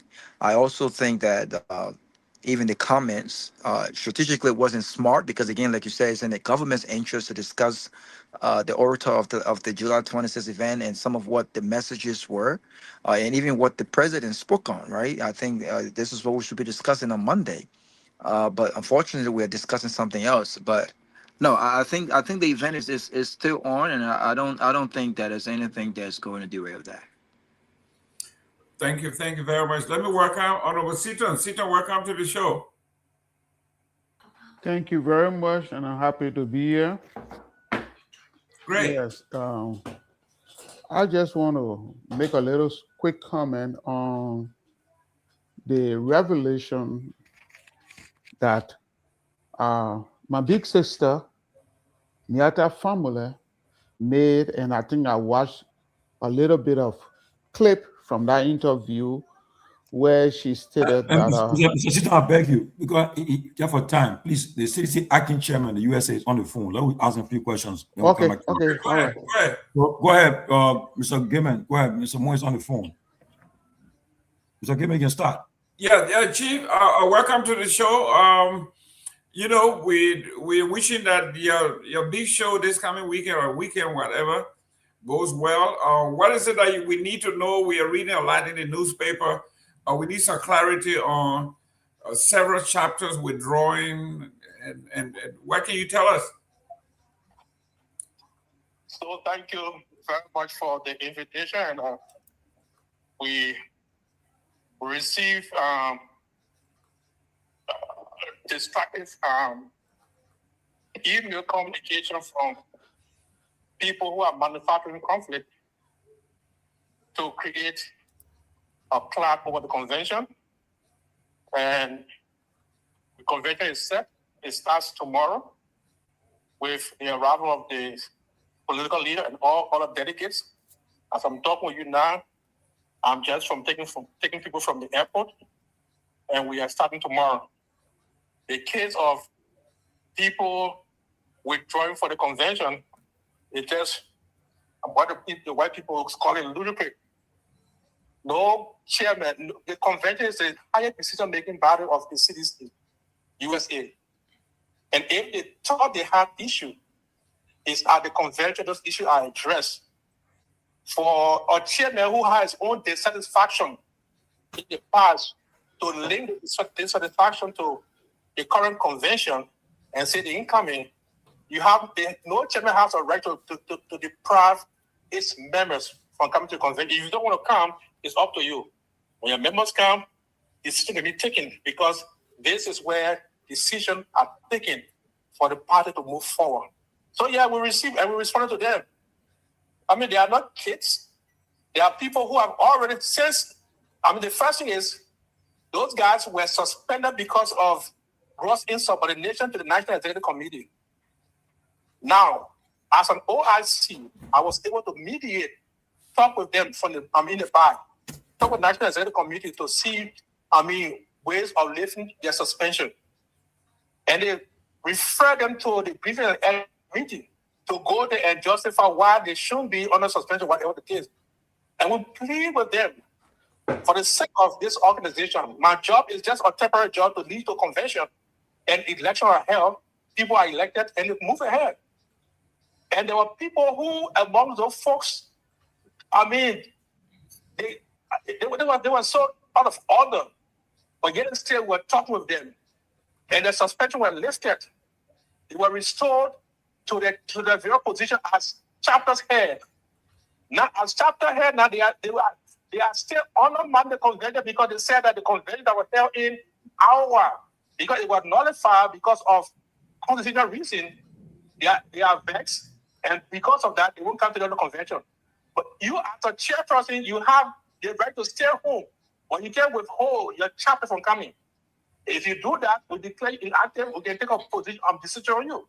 So these are just manufacturer conflicts. So then hold on back, but we are far ahead in the process. If you don't want to come, you have your right to stay. When you can hold people back from coming to the convention. The convention up to now, we have 13 chapters, state chapters, that have fully registered for the convention. We have close to about 100 plus members, delegates, who have registered for the convention. If those people who want to stay out because they feel that they will still be, still be babies in their own right with issues, we open up to them. We went to them one by one. We invited them to the chat room to have discussion. They would delete themselves. We would go to them, bring other excuses. Every day they have different excuses. And we knew that this time would have come for them to write and say we are withdrawing, but you can't withdraw a chapter from the convention. It's unconstitutional. The chapter member will come. When we take decision on you, it's the decision of the conference that the highest decision-making body. Nobody will come in and bamboozle this institution. That's it. Okay, great. Honorable Pewee, any question? Yes, briefly. And so quickly, before my question quickly here, this convention is going to be, Mr. Chair, acting officer in charge, it's going to be held in Pennsylvania. Is that correct? Yes, sir. Okay. Now, listen, I just thought, because it was the question I was trying to ask you, and you just clarified that, but I will still move on to this, because this guy was, the last time I spoke to the chairman, Jangal, he said that these folks were suspended and the rest of that for trying to undermine the political institution. So my point here is that the fact that you guys stated these people, knowing that they were not really prepared for this reconciliation that you were pushing for them to be reinstated before the convention, or now they moving to again distance themselves from this convention.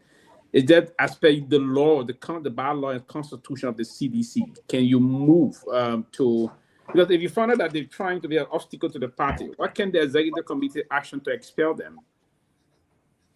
The truth of the matter, the decision lies in the convention. We expect every state chapter to be at the convention.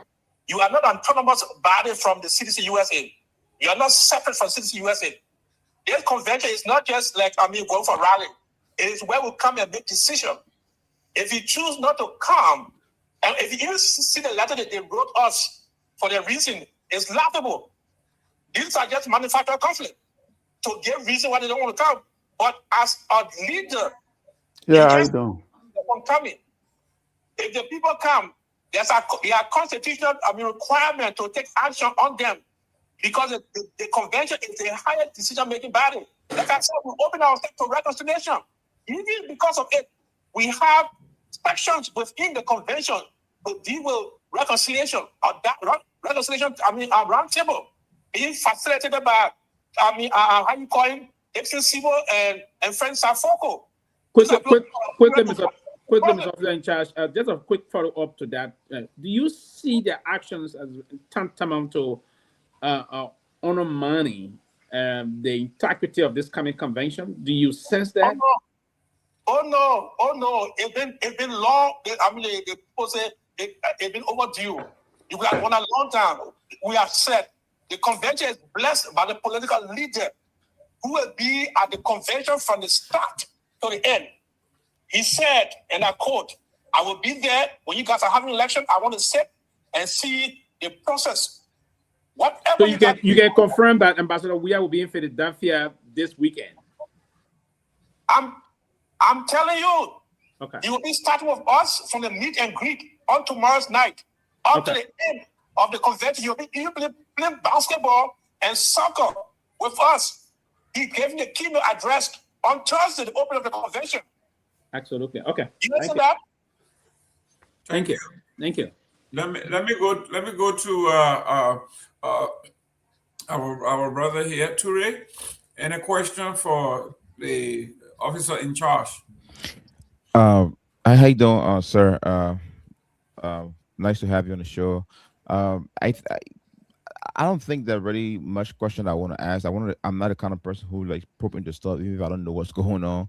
I don't know what's going on about the convention. I can't really speak much to it. But I almost so I don't know what to ask him. I don't have a basic of asking any question. I'm sorry. Excellent. Let me go to somebody that is a neighbor of our city of brother-in-law from Atlantic City, New Jersey. Let's go to Honorable Nagbe. The white people call you Nambi. Yes, Mr. Nagbe. So, Mr. Chairman, thank you for joining us. I imagine, like you said, you must be in the middle of a lot going on. So, thank you for being gracious enough to come and join us. But I have to ask, you yourself, you indicated that the settlement of this dispute is overdue, and we've read a lot about this. And we're just concerned. Look, right now, instead of talking about your upcoming convention, we're here talking about the breakaway team. So obviously, whatever they're doing is potentially overshadowing what you intend to do. Outside of the convention, isn't there a mechanism that would allow you to resolve this matter before the convention? Because that's what they're claiming, that you're not listening to their concerns that have been expressed for quite a while. So interestingly, like I said earlier, we have given room to talking, to dialoguing. And it is just one or two persons who doing this thing. Look, the first thing is this, like I said earlier, we were the one who worked behind the scene for the suspect to be lifted because we see them as part of the whole. So we can come back and discuss the issue. Now, you disobeyed the National Executive Committee. Defiance to the National Executive Committee mandate for convention. They went to stage another convention in September in Minnesota. The National Convention told them to retract that which they said. They refused. It was based upon those things. 2 times they called into meeting, they refused to come to the meeting, gave me an excuse. The other time was on the Super Bowl. The Super Bowl Sunday. They said, oh, America's having Super Bowl. Everybody will be on Super Bowl, so we can come online with meeting for meeting. The Thursday after the Super Bowl, they called into meeting again. They said, oh, it's a weekday. We can come to meeting. People won't know when. And that meeting, they said they can come to. There was 72 persons for around the United States attending that meeting. And the chairman was able to lay out what's happening. You understand that? They refused to even adhere to the mandate of the National Executive Committee, like you are, CDC USA is an autonomous body. CDC USA exists because of CDC. CDC USA is an extension of CDC Liberia. The independent body gives you instruction, then you say, no, we are not doing it. We do what we want to do. But how does the president came about? Having a playing convention in Minnesota. And those same guys who are playing convention in Minnesota are the one who tried to create the disturbance. But it's not a disturbance, it's just like distraction. We know that this will come. And the distraction cannot in any way shift what was already put on course. People are all across the United States, but even Europe getting against. People are mobilized.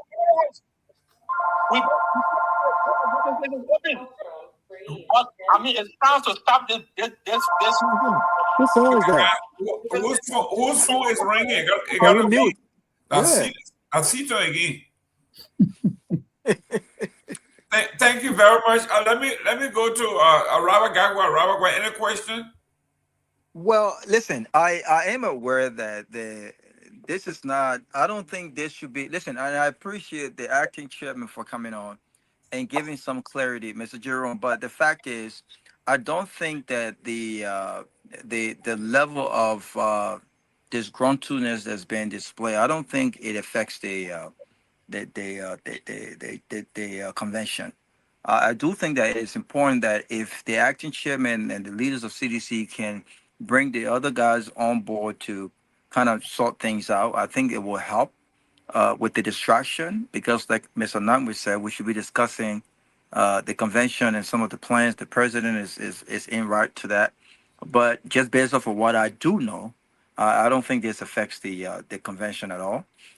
My question to the chairman, though, is, all of the opportunities as far as conversation that has been extended, that hasn't worked. There are people who don't like certain people.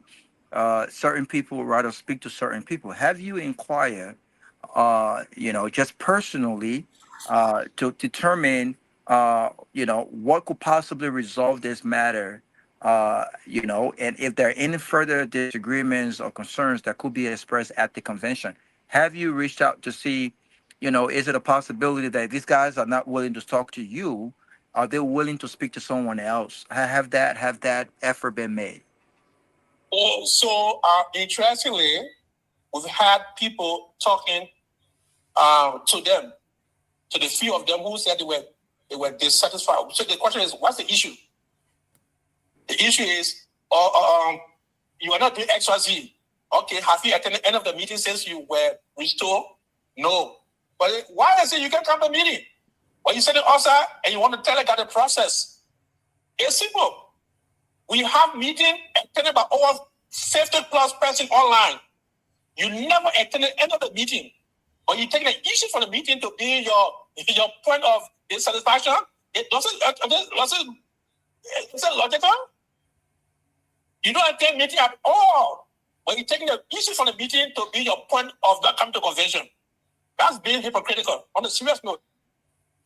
Thank you. And I'm even told, Mr. Jerome, by the way, I'm even told that these guys, that tickets have been purchased. The guys that are saying they're not attending the convention, they are actually certain they're attending the convention. And I think there are other conversations, possibly speaking to the president, that they intend to pursue. But I don't think this is a issue for the convention as far as the success. Thank you. Thank you. Thank you. Real quick, let me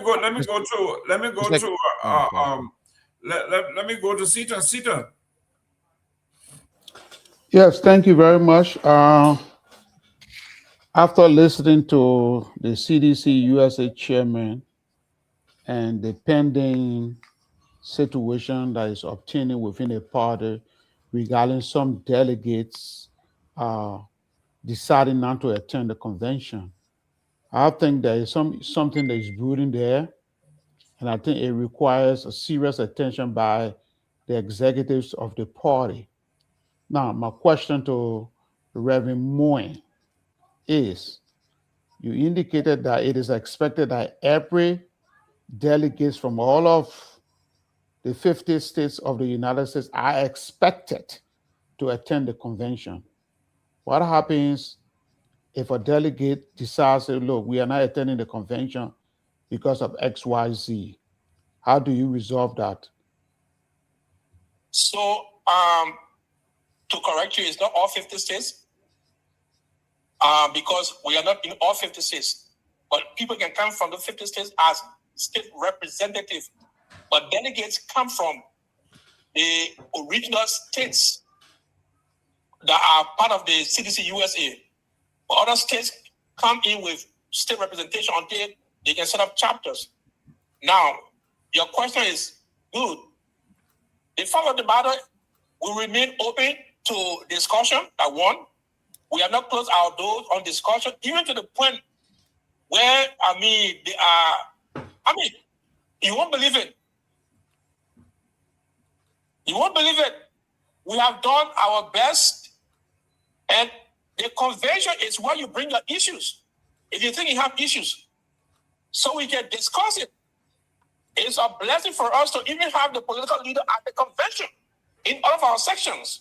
So if you think you have issues, don't stay away from the convention. Come to the convention. Raise the issue on the floor. Let people listen to you. Let the convention take a decision on your issues. But if you stay out, then the question is, well, why are you staying out? How do you expect your issue to be addressed? Who will address the issue? Because, like I said, as a chapter leader, you can't withdraw your chapter from the convention. And you can't stop your members from attending the convention because the chapter is owned by the members. They only elected to serve them. If you think you are dissatisfied as a leader and you want to stop the entire chapter, if your chapter member come at the convention, we can take a decision on you. CDC USA is there for all. But at this time, bro, we are very, very careful of distraction. We knew that these things will come.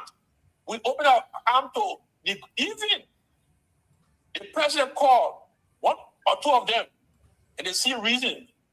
They said we'll be there, we'll come. And he even talked to them. Stop what you're doing. The president will be there. For some reason, they said if they won't cry, then you go pee it, God forbid, you will cry all night, you won't sleep. So they will look for something. And the truth of the matter is, what issue you have that you are leaving the convention for, come to the convention and bring your issues. But if you can't do that, then it means that you want to undermine the process, and you can't be undermined. Where we have reached now, the mobilization is heavy, the momentum is heavy, and people are trooping into Philadelphia. In my car now, I have 2 persons who are told from the airport, from Minnesota. Look, we have to move past this thing. Our president said, look, the convention, it will be the only convention I come to again. I won't hear no, you go. But since USA, you guys are big people and mature people to understand things.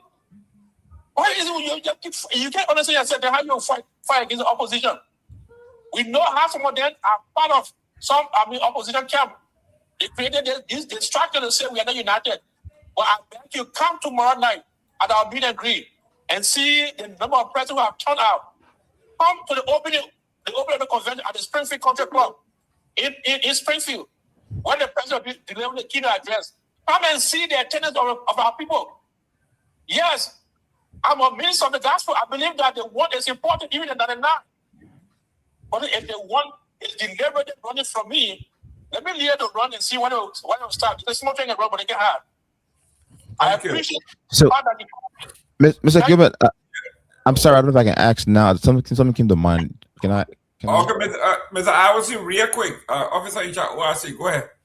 Yes, sir. I'm sorry. I never had a question earlier because nothing came to mind. But as you were talking, there's something that came to mind to ask. I remember last year in November, I was in DC with the president, President Myean. I want to meet him to say hi, pay respect and stuff like that. And then this whole convention thing, because this whole thing didn't just start now; it's been going on for months, And he was like, "Well, you guys are the one who that run the organization. If it has something you're discussing among yourself, you're not expecting to put myself into it because I don't want to come off like I'm taking sides." So I kind of admired the leadership in that he was making statements in the absence of one party, but he was not taking those sides, right? So I admire that. Now, I heard you say at one point in time that I think the other guys pretty much say, I don't know if I heard you right, I stand to be corrected. If I didn't hear you right, then I would not ask the question. But if I heard you right, I heard you say they were saying that, oh no, they're CDC USA, they are not CDC, whatever it is, they're not part of it. Now, number one, I want to know if that is true. Second of all, what is the criteria for one person or for somebody to become like a chapter? Do they are there signature document they sign? Okay, yes, you guys are the head of this chapter here, you're the chapter here, and that makes them that chapter, and by CDC constitution and regulation, they become of it, or somebody can just organize themselves and say they are CDC USA and you just do it casually? Because what I'm asking is, if you sign a document say you're the head, now how can you say now, oh no, we're CDC USA, but we're not, part of the one in Liberia? I don't know if I heard you right. If I heard you right, then that's my question. If I didn't hear you right, then I'm sorry, I have no questions. There are constitutional requirements for becoming a state chapter. First, you must be able to mobilize at least at least 10 persons. When you mobilize 10 persons, you can have more than them. When you apply for membership status, state chapter status to the National Executive Committee, and you pay the due of each of the 10 persons, the full due payment, then they will review your application. Within 30 days, they are supposed to respond to you whether you are accepted as a state chapter or not, based upon the requirement met. So if the requirements are met, they approve the process of you being a state chapter, but you will have at least 10%. So in other words, were these people, did these people go through that chapter and they fixed the signature to being a part of CDC at that time before they became known for that, or how was their process done to where now they are saying, oh, we are under CDC USA, but we're not part of the CDC General? No, I don't know what you mean by that. I mean, CDC USA is the umbrella organization for all of the chapters in the United States. Then CDC Liberia is the umbrella for all of the CDCs in the CDC US, CDC Europe, Australia. They all fall under CDC Liberia. CDC Liberia is the parent body of all of us. Then when you come to CDC USA, CDC USA is the parent body for all the chapters. So there are ways. So I'm asking the alleged guys who are saying they don't want to come. What you say, oh, if you don't want to come, don't come, but don't distract other people from coming. What I'm saying is, what are the criteria that they go through to become a part of CDC USA chapter or state chapter? So, I mean, obviously, three states leaders. They were basically state chapters chairpersons for Minnesota, Texas, and Iowa. State chapter chairperson. And according to the Constitution, you got 2 years to serve your term. Then another term. Then after that, you can run in a chapter as chairperson again. So apparently they were the chapter leaders. Now they have the National Executive Committee that brings together the National Office of CDC USA and the chapter heads and committees head into this National Executive Committee of CDC USA. Apparently, now the people who were suspended were an interim arrangement carried out last year, and they were given 12 months to leave CDC in the interim state after the National Executive Committee nullified the convention in Iowa because they didn't meet the constitutional requirement. So they set up this interim body, and they said for 12 months operate, and in the 12 months conduct elections, a convention for elections. That this is where the trouble came from. So when they were inducted in May of last year, they were expected by May this year, they would have had everything done.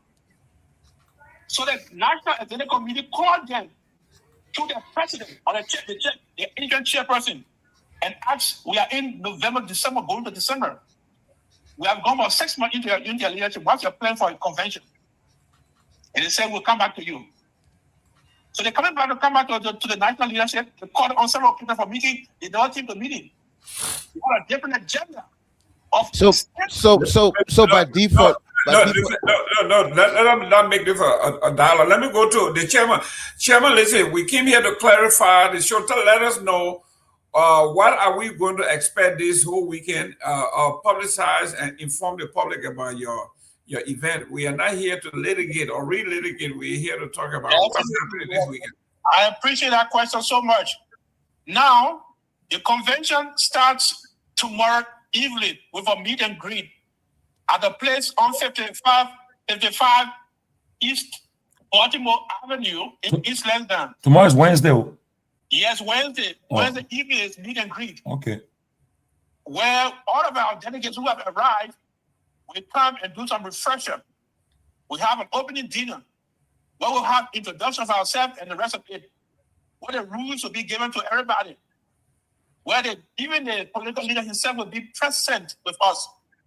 As other leaders that came from Europe and Liberia and all of the states, chapter delegates.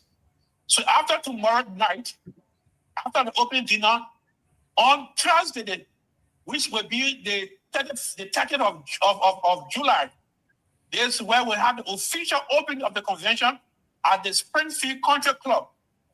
There, the national chairman or the global chairman, John Augustine Cole Anthony, will be delivering a message from Liberia, and the president or the standard bearer or political leader will be giving a keynote address live at the convention center.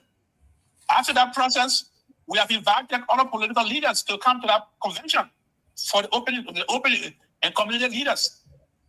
So don't be surprised when you see people like Eddie Melvin Snow, Eddie Melvin Snow, Honorable Musa Ability, how you call her, Madam Kehleboe Gongloe, and even people from ANC for the opening. After the morning section. What do you mean? Don't be surprised. Did you invite them? What do you mean? Don't be surprised. Are we expecting these people? I'm talking to you now. Let me know. Invite them. No, Mr. Officer in charge. We have to be. There's a serious convention. Don't say. I want you to. It's important that you just spoke about that. And the reason why I'm a little bit. I'm coming, please. The reason why I'm making a follow up to this is very important. We saw the Israeli Accord recently. It was a very beautiful thing. Are we going to see the remake of that? Did you invite these people? And are we by any chance? I know that Senator Snow is in town. I know that Madam Kehleboe Gongloe also is somehow part of the live. She's resident here in Pennsylvania. But yesterday, Mr. Benedict was in Liberia. Are we expecting the CMC political leader also to attend this alongside the CDC political leader?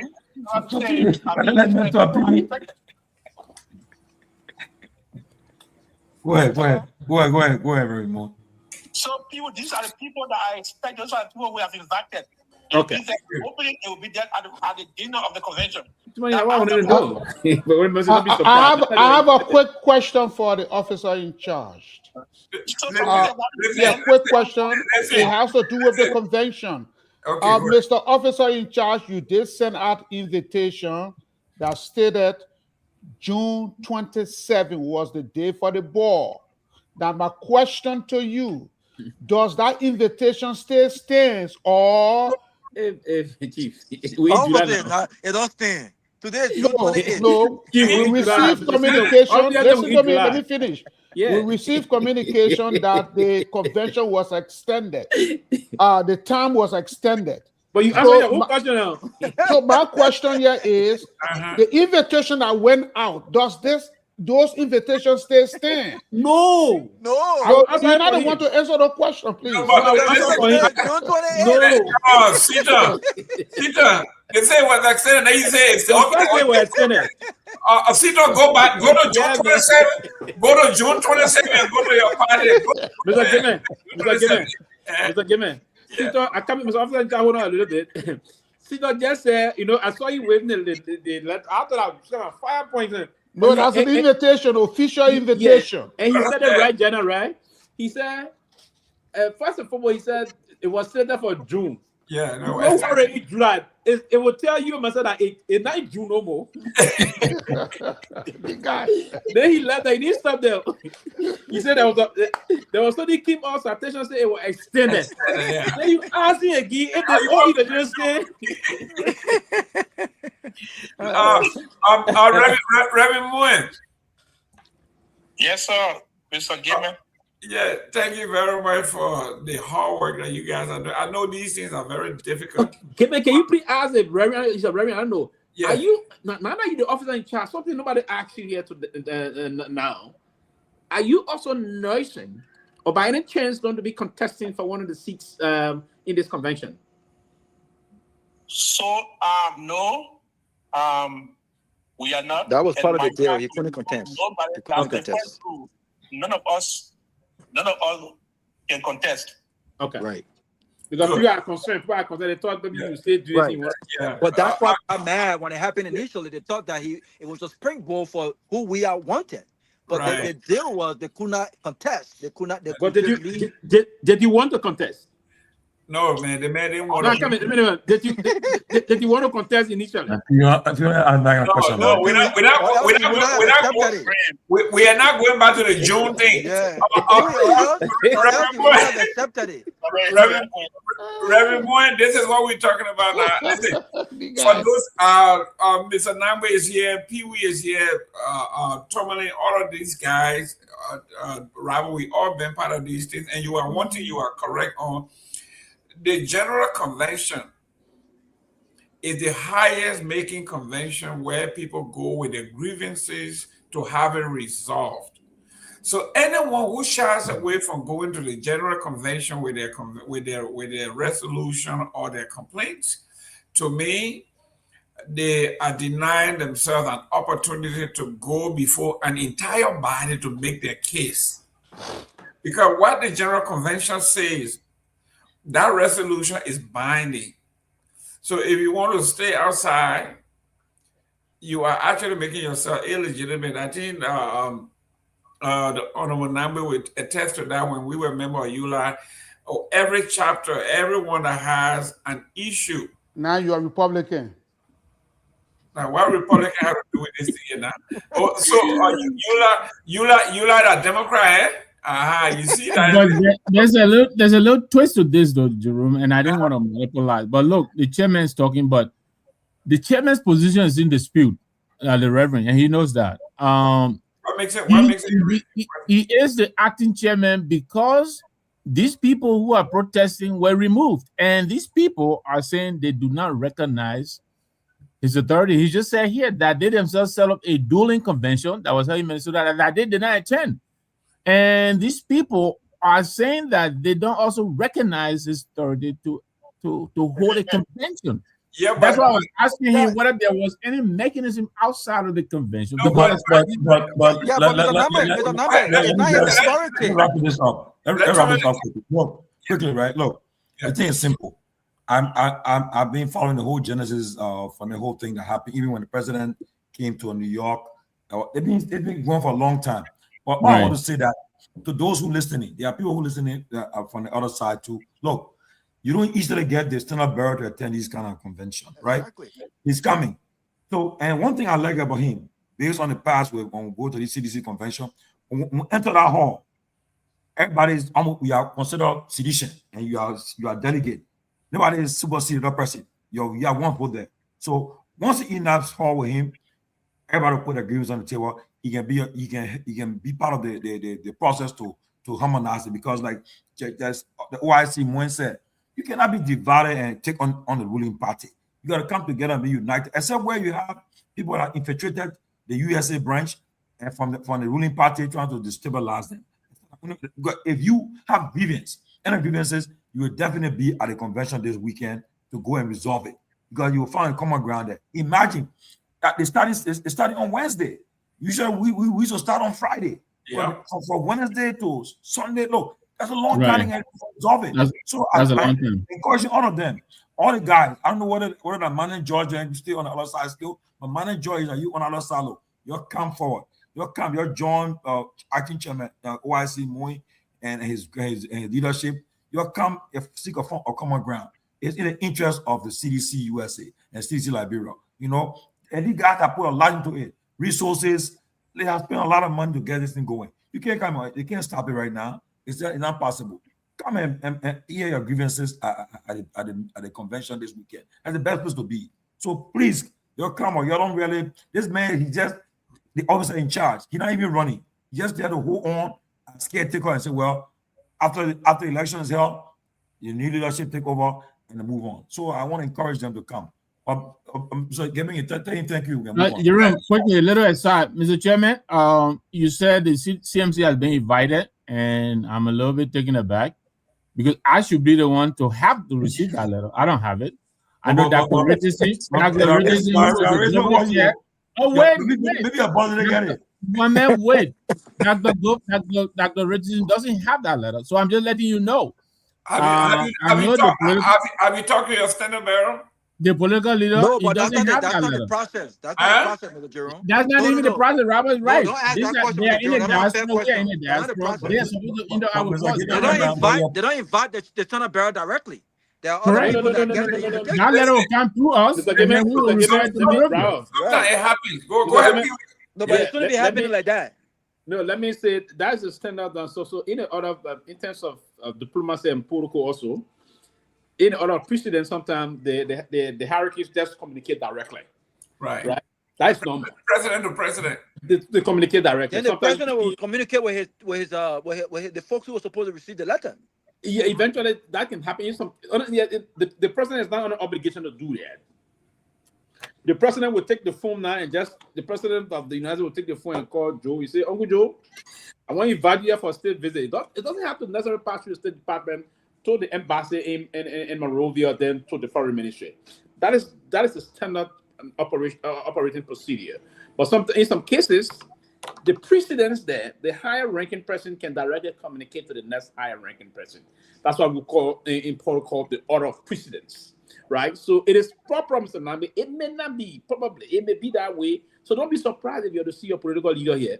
So Pewee, so do you think that even if the invitation were extended by the president, who is a close friend of the CMC leader, don't you think that he would have communicated with the arm of the arm that normally receives that letter to say, listen, I got this invitation extended directly by the president, and I want to inform you guys, and here are the itinerary. What he's saying is today is Tuesday. Tomorrow is the opening of the convention.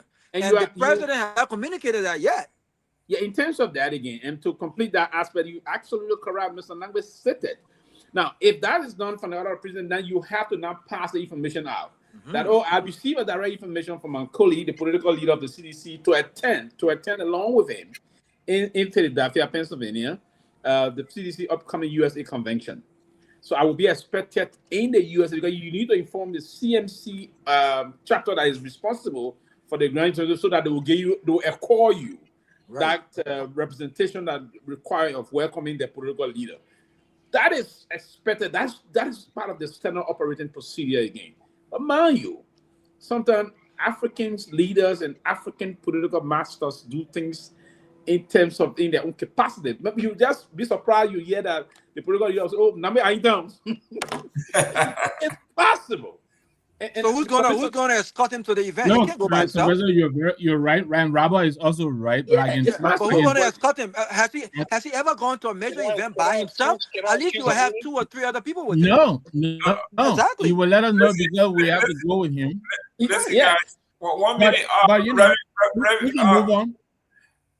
Officer in charge, I want to let whoever the opposition know, wherever you are, when the president or the standard bearer or the political leader have chosen to attend somebody else's event or convention, that legitimizes that event. So I don't want you to be in the opposite lane. Your job, like the ORC just said, they got 13 or the 15 chapters confirmed they are coming. If you get 13 out of 15 or 13 out of 16, wherever you are, you can do all you want to do. I want to remind you for folks that left other political parties that joined the Unity Party to defeat the past administration, I want you to pay keen attention to what has happened to those people. I mean, I'm talking about all of them, from Prince Johnson to Solo to to the former Yeke and all of them. So be mindful, be very careful how you play your game and cut your card. Yeah, Remy, go ahead and your parting comment. So we stand for peace, we stand for unity, we stand for reconciliation, and this is why we opened in our convention a whole section to deal with building unity and reconciling our differences. And those two sections are being facilitated by, like I said, Honorable Dixon Sibo from Liberia. So he's not one of us in the CDC USA to say, "Oh, my questions are this way." And Representative Frank Foko. So they'll be facilitating the process. It tells you our desire to build a stronger institution that will stand ready for 2029. I want to call my brothers who, one or the other, have been, seeing things from different perspectives. Like what, Mr. Gayman said, the political leader presence is enough for you to come under his umbrella and present those grievances to be heard by all of us. We are there for all of you. Like I said, after the convention, I'm no more officer in charge. My duty is over, my mandate is over. But citizenship must live on. So let's come together and have a beautiful convention, first in the history of parties in the United States. This will be the biggest convention ever. Come and see for yourself and see how we'll discuss issues and come up with a resolution for a formal movement of this great institution for the sake of the Liberian people. Put away the differences. For the sake of the Liberian people. Differences. And let's unite at this convention and come up with a strategy to move as an alternative government for electoral victory 2029. Thank you all for inviting me.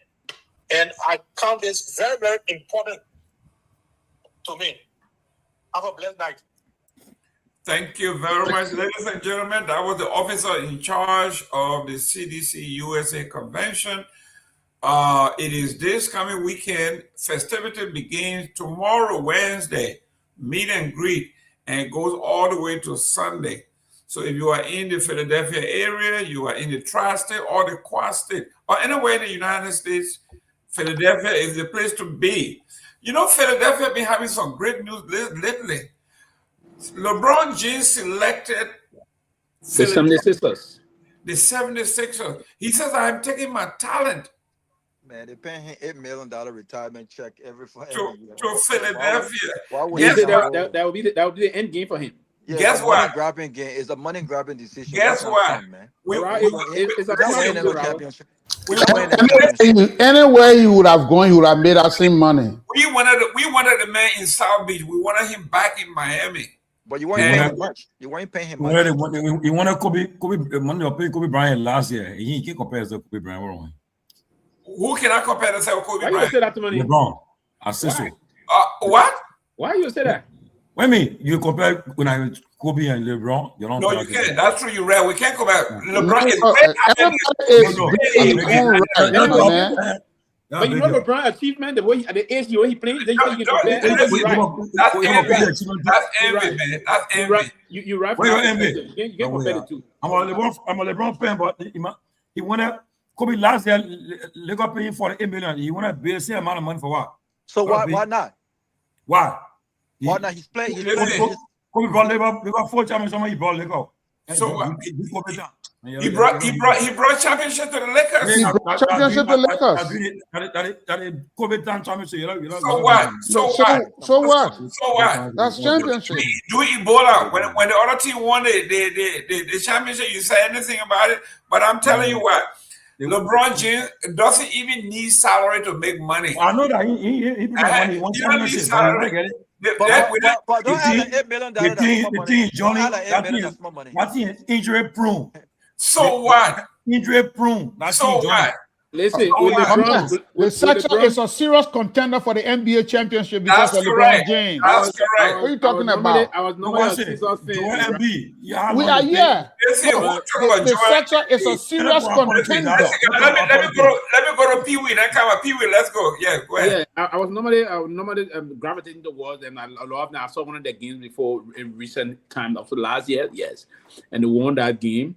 But I believe with LeBron coming over to Philly, you know, Philly is not only it's a strategic area. The state of Pennsylvania and the state of Philadelphia, not only the state of law, but it's strategic. And with LeBron coming over, I want to believe the second beautiful sport that I love, basketball. I think the 76ers, we're going to get this championship. I think the guy is an extraordinary. The man is one of the man of. At the age 40, I think 40. You'll be 42 now. 44, 41, 42. he's playing an extraordinary seed I of agree. basketball and the rest of that. When the So team play with, that team is injury prone. and your Put one person there that Umbe, man. Don't talk about description, the whole team. your description general of him is correct. He's not comparable to Kobe. That is absolutely correct. He's good. He's fired there, and Kobe. I beg you, no. Kobe. There you go. But the reason, ladies and gentlemen, share the show. He thought you were agreeing with him. Yeah, I heard it that too, so I knew where you're on. Why are they at $2 million? Let me just say this. Let me just say this. Let me just say this. Tommy George is hurt. We get it. You know, you're disappointed that a king left LA. We get it. Yeah. But you gotta put LeBron James right now. You gotta put it in context of the Sixers. Joel Embiid, injury proof, but you got Jaylen Brown. There you go. There you go. You got Escom. You got Tyrese Maxey. There you go. Come on. Serious contender for the NBA championship. What are you talking about? A good on the same platform. So we'll coming Otowanapa. We'll be on the platform. We're waiting. Okay. So let me ask you a question, yeah? So I'm not into basketball like that, right? But there was I heard somewhere CBS reported that LeBron requested $2 million more to make it $10 million for his son to come to Philadelphia. Why the Philly didn't accept it? Yeah, I didn't because the Philly does not have the money. I didn't hear that. That's possible. I didn't hear that. I didn't hear that. I did. Robert, you hearing things? I didn't hear that. Maybe Tommy heard it. And no, that may not be totally entirely right. That may not be entirely wrong, Robert. Essentially may not be because LeBron played a very major role in his son going to the current team he left. Exactly. Right, a major role. And at the time, basketball technicians, those that follow the game very closely, basketball analysts themselves, commentators said. The young man, LeBron Jr., didn't meet the standard. It was totally his father's legacy, his father's influence that took him there. You know, LeBron coming there, enormous influence in the basketball community. Now, with that, is he? I mean, the young man is still trying. He's trying to do some things, but again, the last time when that scare everything came about him when he had a heart issue, but then I think he was good to be okay. He's going to be okay.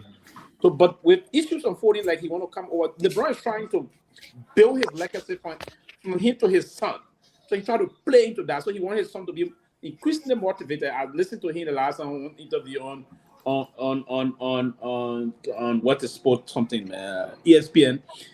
He said his son he's trying to he wants his son to continue his legacy. So there may be some smoke there, and I mean small fire should be there eventually. And he's going to retire here in Philly. So there's an opportunity. If not this league, Bravo, you may be right. His son may just join him probably the next league. Sylvester, you're not entirely wrong. But Sylvester, why the heck did you get his son? In addition to that, I think there's another motivating factor. Bryce, his other son, who is even better. Yeah. In fact, many people are saying he is better than Bronny. So yeah, but you don't need that. You don't need that endorsement. You don't need that endorsement. He's so good. But listen, I think this may be. Sylvester, though, why LeBron got money? Why can't you pay his son? Let his son go and go. No.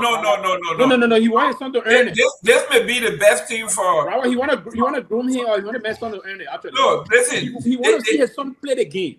Yeah, but listen, this may be the best thing that ever happened to Bronny, because people are saying he's dead because he playing because his father is dead. Now that he's right. That's right. And he is now going to show himself that he's not going to play. I mean, we also think we are here under the pressure of his dad. We saw Team we are under the pressure of his dad. We saw how he did it. No. Team we are different. Exact thing. Everybody said. And Team we are attracted interest from the biggest club without his dad even being around. How do you know? About doing the work. How do you know? He's so weird. He's so weird. Team we are Rob. Let's get back to it. We didn't want to go, but let's get back to it, right? All of the time, team we are and see the way we are. I cannot go our politics. Yeah, let's go to our politics. Okay, guys. Let's go to this. Let me end on this. But you know, maybe let me end on this quickly, please. The team we are saga, team we actually play also in Hifalo, like I said. see how Tim Weah left on to go first to Juve from PSG team. He didn't have the time to Juve, from Juve back on loan to Olympique Marseille and the rest of that. So Tim Weah didn't get.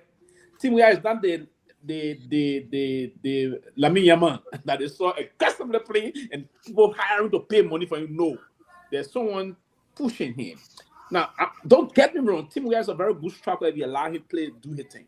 And I thought this coach didn't really play major. Pochettino didn't get the opportunity too much of time. He himself, the other opportunity he didn't do some things that we all wanted to see. But that's a different thing between. Yeah, but that argument is difficult to accept, though. That argument is difficult to accept, knowing the fact that this team USA also has a lot of young talent, white, Hispanic, Asian. They're all out there playing Euro. So, and his dad has no influence on his selection on the national team. So the fact that he's been selected on 2 occasions for Team USA at the World Cup, you think that Team USA had an extra talent? You think Juve are going to lose him? Listen, guys. Listen, Listen, competition. You're going to lose him? Even when Marseille, he wouldn't have gotten elected, but he wouldn't have gotten selected on the U.S. national team. Listen, guys. The World Cup is over. I want to talk about. Let's go round. So you're not ready performing. The Executive Protection Services Director Sam Gate dismissed the threats, declaring the government of Liberia will not be intimidated, and vowing that the seed cocaine will be publicly destroyed once legal procedures are completed. Boyka Jr. also have denied. Now let's talk about this. Do you think that Sam Gay, at this point, parading all over the place, I'm a tough guy, you're going to burn this thing, you're going to send a tip to the Colombian? Pewee, you and I know about the public relations and the bravado and trying to beat your chest to let the public know that you are in charge and all that. But this is not, I mean, how can you compete with somebody that you say is a criminal cartel and you want to compete with them, telling them, listen, I'm going to send a thing to you. And why would you want to even communicate with a criminal cartel? I don't think he's communicating to say this clearly, to be very honest. I don't think Mr. Gay is a veteran drug enforcement officer, retired veteran drug enforcement officer from the United States of America, with impeccable character in terms of those areas. I don't think he's communicating to them directly. He's sending a message to them. Mm-hmm. He's rather sending a message to them, say, hey, we're not going to tolerate the nonsense you're doing. He's not taking the phone telephonically and talking to them. He's sending a message to them and say, hey, be warned that we're not going to take your threats. Right? These are scare tactics by you to get us this way. So we're going to send you this message that, hey, we're going to burn these things. So the message that we're going to, like today, I was watching BBC. Sometimes I love to go around. It's on the news. I think it should be on CNN too. The government of Ecuador is not even deploying part of the Mediterranean. BBC correspondent with them on the boat, on the sea, all over the place. There's a serious problem now in Ecuador for drugs. I mean, they're tapping Colombia and the rest of that. Also, Colombia, Ecuador, they're on the line this way. Seriously harming the country. So they're moving all in the street and getting them, even bringing some of them down via gun and the rest of that. So I think Mr. Gay, from his experience as a drug enforcement person, the way to deal with these people, Mr. Gayman, is to send them harsh message. If you get these things, these kind of narcotic, what you do, you move to destroy them. And he was right by that. But the only thing you and myself shared the last time is the custody aspect of it. They should ensure and reassure the Liberian people that they are going to destroy the seized drugs. That's my concern. And Mr. Gay, he's sounding that way. He can extend part of his expertise to that. Meanwhile, he's the EPS boss, but he can still help. That would make some sense. So I think he's sending message to the people, but I'm deeply worried if they already burn the actual drugs. As he said, would that take sample to exhibit A in court? Oh yes, sample to exhibit in teaching is where my concern is. But yeah, that message is to send to the guys, say, hey, but Mr. Gayman, that's a cartel. We are a government. you don't mess with us. Stop playing with us. Stop messing with the Liberian government. That's the message. That's the message. Don't play with me. Let me go to Tomalin. Tomalin, real quick. I remember in the 80s during the Doe time, they were talking to, I think Doe told the other guy, we'll measure things. You know what I'm talking about? We measure who got beaten and all that other stuff. And then, you want to mess we will burn it and send you the tip and all that other stuff, knowing very well you are generous. Go ahead, Tommy. Yeah, you know, we said yesterday that as long as the government they fail to come out to the public and talk to the public, we have leaks coming up. And here's another leak that came up from my NSA source. Now they said on the day of the arrest of the drugs in question, right? There was a guy named Tony who was in the house. He was told to leave the house by the deputy managing director at the Liberian Airport Authority that a joint security was going to make an arrest the same day. He left the house with three suitcases of cocaine. The guy, Tony, is a friend of Johnny Dean, who is the police guy who is on arrest now, and Joseph Boyka Jr. Currently, there was an rate of arrest for Edison Brown. There's a rate of arrest out for Edison Brown and Mohammed Afaba. Now, the NSA informing that the NSA boss, Prince C. Johnson, told them to include the deputy managing director of RIA, but they refused. I said yesterday that they refused to arrest the guy. Now, but Johnny Dean is saying now that he said that he threatened if Mark, the guy at RIA is Mark Kua, if he's not on a charge sheet, Johnny Dean said he will speak out. He will start talking. So here's what's happening. As we said, as long as they continue to hide things, people that in plan investigation who not happy will start to leak information out to the media. And that's what happened right now. So the guy is saying that Johnny Dean is saying, if you do not arrest Mark Kua, who were already arrested since Friday by the Justice Minister, if he's not arrested, when I take him to court, I will start talking. So this is what happening. So right now, they're in what you call Kamara or wherever they're in, they better take it in serious, or else we hear a lot of names coming.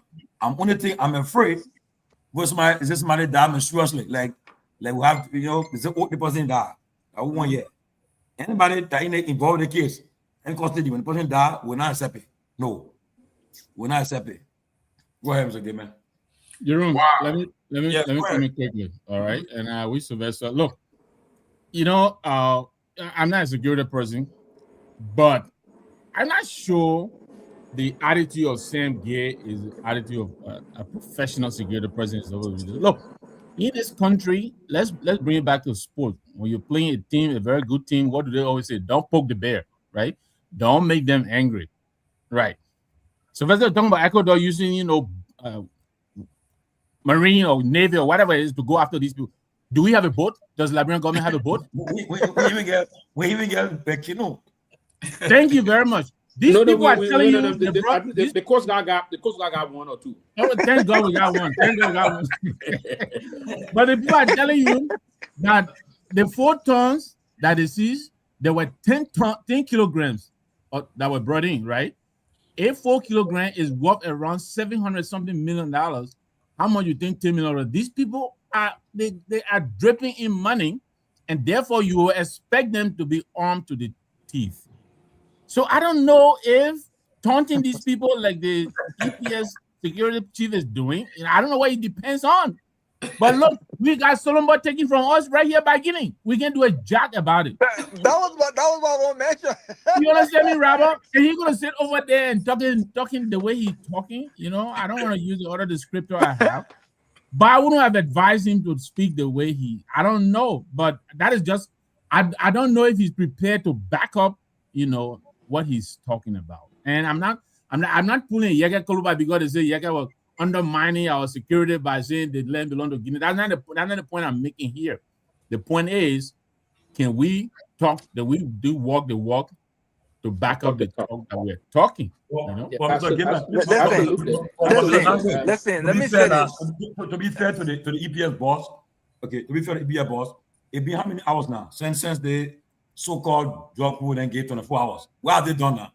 Tomalin, don't do that. Don't do that. No, people will say come back 1 week later. What have they done? We are why you expected to do 24 hours? You come and start shooting? Tomalin, that's not how it works, Tomalin. Let me comment, please. Let me come in, please. Let me the government. You say you do this. Okay, but here is the devil advocate, Tomalin. Go ahead. Tomalin, as a leader on this show, please, my brother, I you know I got love for you. I got love for you. I got love for everybody here. But we all know very well that, we all know very well, my wife told me to wrap it up. We all know very, very well that the Liberian government does not have what it takes to combat any major drug cartel. Let's stop the bluff. And let Mr. Nagbe just say, how many months has it been since the Guineans took over our border? How many months? You're talking about it's been 24 hours, what the cartel has done. How many months? And I know Sylvester very well, and I come to learn. So even him saying that and giving Sam Gay the benefit of the doubt does not even sound confident that that we have what it takes to back up his comments. He's bluffing. He's talking like, oh, we will burn your drugs, we will burn your 4 tons of drugs, and we'll wait for you to come and bring it on. Oh, bring it on. Sam Gay is a U.S. citizen. Sam Gay don't have families in Liberia. His families are over here in America. If they bring it on, no, hold on for a second. Let's put this in context. If they bring it on, Sam Gay will have the opportunity, first thing first, to leave the U.S., to leave Liberia and return to the U.S. here. Sam Gay does not have the ammunition, the resources to combat a Colombian, least to say the Mexican drug cartel. So what I'm saying is, go ahead. Robert, a real drug cartel, when they get automated, they go by it, they follow it. They did not. No. They follow through. No. Yes. No, they will follow through. You want them to follow through. They will follow through, but not 72 hours now. What happened? They will follow through. They will follow through, but not on the time that immediately. That's correct. So what we're saying is the drug confiscated costs a lot. We're talking about probably over $10 million, bro. That's a lot of money. That's a lot of money. And so what I'm saying is the Liberian government is not sophisticated enough to combat any drug cartel. Bro, That's what I'm saying. They leave the Liberian government debate aside. They come back to this issue about if the cartel itself, or those guys themselves, as we all try to portray them, if they are sophisticated in a way of moving on. Now, just cartel that I've read of, and that you and I, everybody here, I want to believe did the same, that the kind of way they operate. The amount of drugs we are talking about that were just busted in Liberia last week, Robert, is almost, according to the street value, they give it from the Liberian perspective, 317, but I think it's more than $400 million. Almost $500 million. Almost $500 million. If in any way whatsoever, what I know and what some of us here will know, and people will know if you follow these people, and kind of the espionage drugs movie that I can normally watch, if it was true, these guys are really powerful and strong. Telling the amount of drugs, they have sent people telling that bro, if you say that they're not sophisticated. Listen, let me be very frank. Exactly. Anything, bravo. I agree. Imagine if you have a cartel that powerful, then people taking live photo, investigating the police, bringing the drug, putting in the car. Police bringing the drug, putting in the car. If that was imprisoned in Nigeria, the gunfire you're going to hear what it is. Exactly. The gunfire you're going to hear what it is. I want to disagree with you. I come in, you're disagreeing. Let me say this first. That's small money there. The cartel will kill a member for just trying to delay delivery. So that delayed, Mr. Gayman. So now if I were to go and deliver for you, or you told me to send my own picking because I have dealing this side, and they made delay in the consignment reaching the people, so that they can blow something off of it. Just to delay. Then you will tell me almost $1 billion worth, bravo. Then they will sit on the lady and they say this and that thing. Listen, I don't think they are strong. They are not strong people. They're trying to portray themselves to be such. And Mr. Gay is saying, no, we are the Liberian government. We damn strong. We powerful. We got the mechanism to defend our sovereignty. And that mechanism is something we're going to deploy. You believe it? Without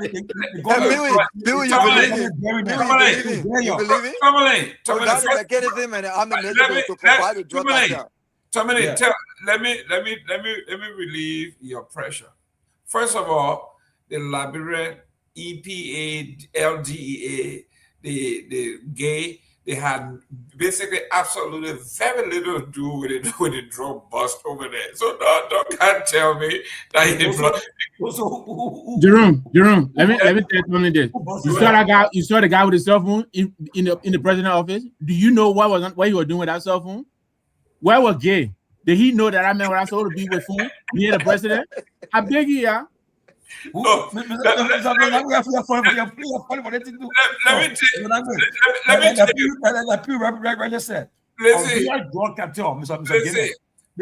they move like a military.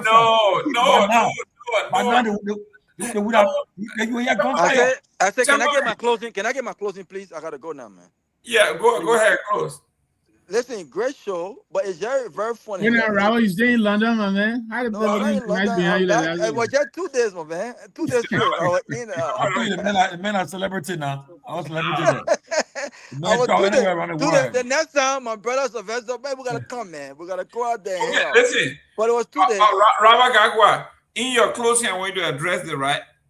Ellen Johnson took a pot shot at Joseph Boakai, and you need to close on it. She said, they said in a rare, wide-ranging, and emotionally candid radio interview, former President Ellen Johnson Sirleaf took on Joseph Boakai and delivered one of her most pointed, pressing assessment of Liberia's trajectory, blending reflection pride with all imaginable uncertainty about the trajectory, and that Joseph Boakai need to reset. Yeah, I mean, I think if Joseph Boakai himself understands, given all of what he has endured the past few weeks, I think he would agree that he needs to reset. But only Joseph Boakai has to understand that. If he thinks that his government and those that he has appointed has done him well, and has supported his own policy and set the trajectory for his legacy, whatever that is, then he will understand that needs to be a reset. So I agree with Ellen Johnson Sirleaf. There has to be a reset, Mr. Jerome, on all of the key issues. We continue to talk about jobs, what level of rescuing has taken place. Infrastructure development, yeah, they're doing the overpass bridge. That won't be completed until election time, almost 2027, 2028. Job creation. How many young people have jobs today that didn't have jobs 3-4 years ago under the last administration? And so if this is what they came to do, then you would agree that there needs to be some sort of reset that needs to happen. But that's up to Joseph Boakai. Like he said, we'll leave it with him. That's up to him. Whatever he decides to do is up to him. Because we have an election in 2029, and I can guarantee you, we'll not play a passive role, Mr. Jerome. We'll be in Liberia. Nobody buying our ticket. We'll be there. We'll be there, and we'll pick a side. Whatever side that we think. So when you already pick a side? I will pick a side 2029, Mr. Sylvester. I won't join a political party because I don't think that. But do we have inclination as to where you leaning? You leaning somewhere now? Right? I will support an opposition against. Are you leaning now? No, I'm not leaning right now. He's not going to support Joseph Boakai. I will support an opposition against Joseph Boakai, but one that is centered on not only the objective to remove Joseph Boakai. Let me put it this way, because we got to push it aside to the thing. Comics, Moruba, Wia, Berete, all of the four. What are you leaning now? Well, listen, I think you're Dodger, right? So there's two names you mentioned. Because all my people say you already, but you continue now. They'll call you. They will continue to call you. But Sylvester, they already did that. You know why they're doing that? They're doing that because you see me in London, and I want to see my friend Sekou. So they say, Robert is an undercover citizen. It's simply based on my relationship with people that have close proximity to the president. But the fact, Sylvester, is that I'm not a citizen. I am not a citizen. So there are two names. I think that there are some promising candidates. I've always said that I think Ali Cummings represents some level of change. But I've also been impressed with Dr. Clarence Manuba. I've said that continuously. I think he's a young man who understands leadership in the 21st So century. if the football in the race You will understand Baka, that? who will you support? But I also know that I would not just support anyone that can win. I've learned that myself, Sylvester. Yeah. So So I Sylvester, mean, I've learned that myself. who you I think would got a not winning just chance? support. I would not just support. So what I would encourage, and what I've said Who got a winning continuously. chance among those four people? I think, of course, there's no brainer. CDC stands a better chance. But what I would like to see in my support against the ruling party is a coalition that is not just about re-electing George Weah if he decides to run. It's a coalition that is focused on passing the torch beyond 2029. Because if Joseph Boakai does not win, Joseph Boakai is done. His political career is over. Ellen Johnson Sirleaf is done. George Weah will have this last opportunity to lead. We are entering into a new political dispensation of new leaders and new ideas. You were talking about running in 2030, in 20, whatever the case is, right? So I would support an idea that just don't focus on 2029 and the re-election of George Weah to complete the second term. I will support a coalition that makes sense and that focuses on beyond 2029. So I'm talking about people on board like Alice Clement, the possibility of him being a VP candidate, right? Or Dr. Clemens Maluba, CMC. I've also been very impressed with the things that Representative Musa has done, the things he's actually stood up for, and his consistency, even in the midst of chaos and political threat. These are individuals that have impressed me, right? And there are other individuals. You got people like Amar Konen. You got people like Representative Tawambe. These are people that I think if we have multitude of these people, we can start the process of moving the country forward. I'm very clear. I have never supported Unity Party. I don't think Unity Party was the alternative to CDC. I do understand that come 2029, if CDC runs or Joe Weah runs, he stands the chance of winning because he's one of the most popular candidate. But am I just going to support CDC because Joe Weah is there? No, no, no, no, no. I would like to see a coalition and a change within the CDC that focuses on actually setting a legacy beyond what happened in 2017 to 2023, and one that focuses on the future. So the likes of Dr. Clarence Modoba, the likes of Alice Cummings, the likes of CMC and all of the other candidates and other candidates that we don't know yet, the third lane, I would like to see a coalition with a clear message and clear policy and clear indication or indicative of a serious change if given the opportunity to lead after 2029. That's what I will support. But I will pick a side, and that side will not be Unity Party. I've been very clear about that. So they will call me sedition all day because, of course, Sekou is my brother. I went to UK. When I noticed he was in the UK, I flew to the UK. So I didn't have the time, but I had 2 days. And thank God, God blessed my wife heart. I spent a lot of money and I flew out there to see him. I spent 2 days with him, but that's my brother of over 15 years. People don't understand that. That's my brother over 15 years. I remember when I went to Liberia in 2010, when I started my non-profit organization, Sekou did not have much. He was doing his car dealership. But the first time I met, 2009, 2010, it was my first time in Liberia after many years abroad. He drove his old car up Rock Hill. He made contribution to me, and we built a relationship. So our relationship has never been about power, money, or greed. Because I don't need money from no politician. I work very hard. I'm a young man. I make a reasonable amount that I don't have to beg. But he's a true brother. He's a true brother. And for me, Sylvester, I'm a very loyal person. If I see you as my brother, you're my brother. What are you in power? You're not in power. You poor. You're not poor. My best friend is a nobody in Liberia, but he remains one of the trusted persons when I'm in Liberia. He's my best friend from childhood. I don't build relationship for opportunity. I build relationship that are genuine beyond that. So these are things I'll be looking at. So I'm not worried about the people calling me undercover sedition. We will not support Unity Party because Unity Party have not proved to be the change or the rescue mission that we accepted. We will support an opposition that is serious about leadership, that is serious about change. It's not going to be perfect, but one that will bring around the right people, the right minds to move our country forward. So I've been very clear about that, Sylvester, and I want to be on the record on that. That's it. But it's been a great show. Great talking to you guys. London was very beautiful. I wish I had more time to spend there, but it was really nice. And I went to the Arsenal Stadium, and I just laughed because I think this will be the last time they win the championship. And they will have to wait for 22 more years to win another English Premier League. No. I don't think it'll be that long because Arsenal trying to bring some big player. If it is true that Vanessa Gian is coming over and I chose. Yeah, but he's going to cost $150 million. If they bring him, who are they going to build a team around? Sylvester. He worth it. He worth it. Well, he worth it. Spend the money. He worth it. If Robert, just before you go, Kamara Yinka just sent the score over the weekend.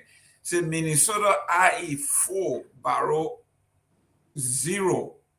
Delaware IE 3, Barrow 1. Trenton IE 2, Barrow 1. The flogging was nationwide for the BU. Detroit IE 4, Barrow 1. They said, I did that Tomalin George. The former foreign minister. But the last couple of years, I mean, Barrow have been beating IE. That just consolation for them, man. So we're come around making noise. Yeah, but the former foreign minister is now the president of Barrow.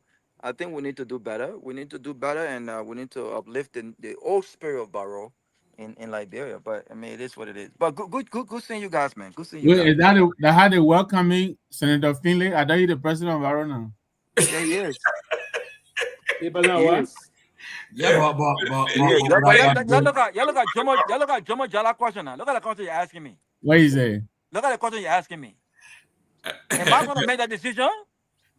You see that? Sylvester, you see, this is the trick these guys are using, and they're trying to convince us not to pick a side. So the argument they're making is, you can't pick a side. George Weah is leading the coalition. Who are you to tell me what side to pick? Nice try. Yeah, I can't answer that question, man. Thank you. You in your car, Joe Manjala, on your photo. You in your car. You drive it. Tomalin George, man, say sorrow. He says sorrow here. Comrade says sorry. Tomalin George. They just listen. You be. So IEB Barrow everywhere. Yeah, that's what he said. They beat us everywhere. No, yeah, but in the last 3-4 years, Barrow been winning. So that okay. Okay, it's all right. Well, I was surprised. Snow, all down to Snow. He finally confirmed on time. He said he for IE. I said, oh. I thought you were. Let me guess. You are never speaking to him again ever. That's why you said finally.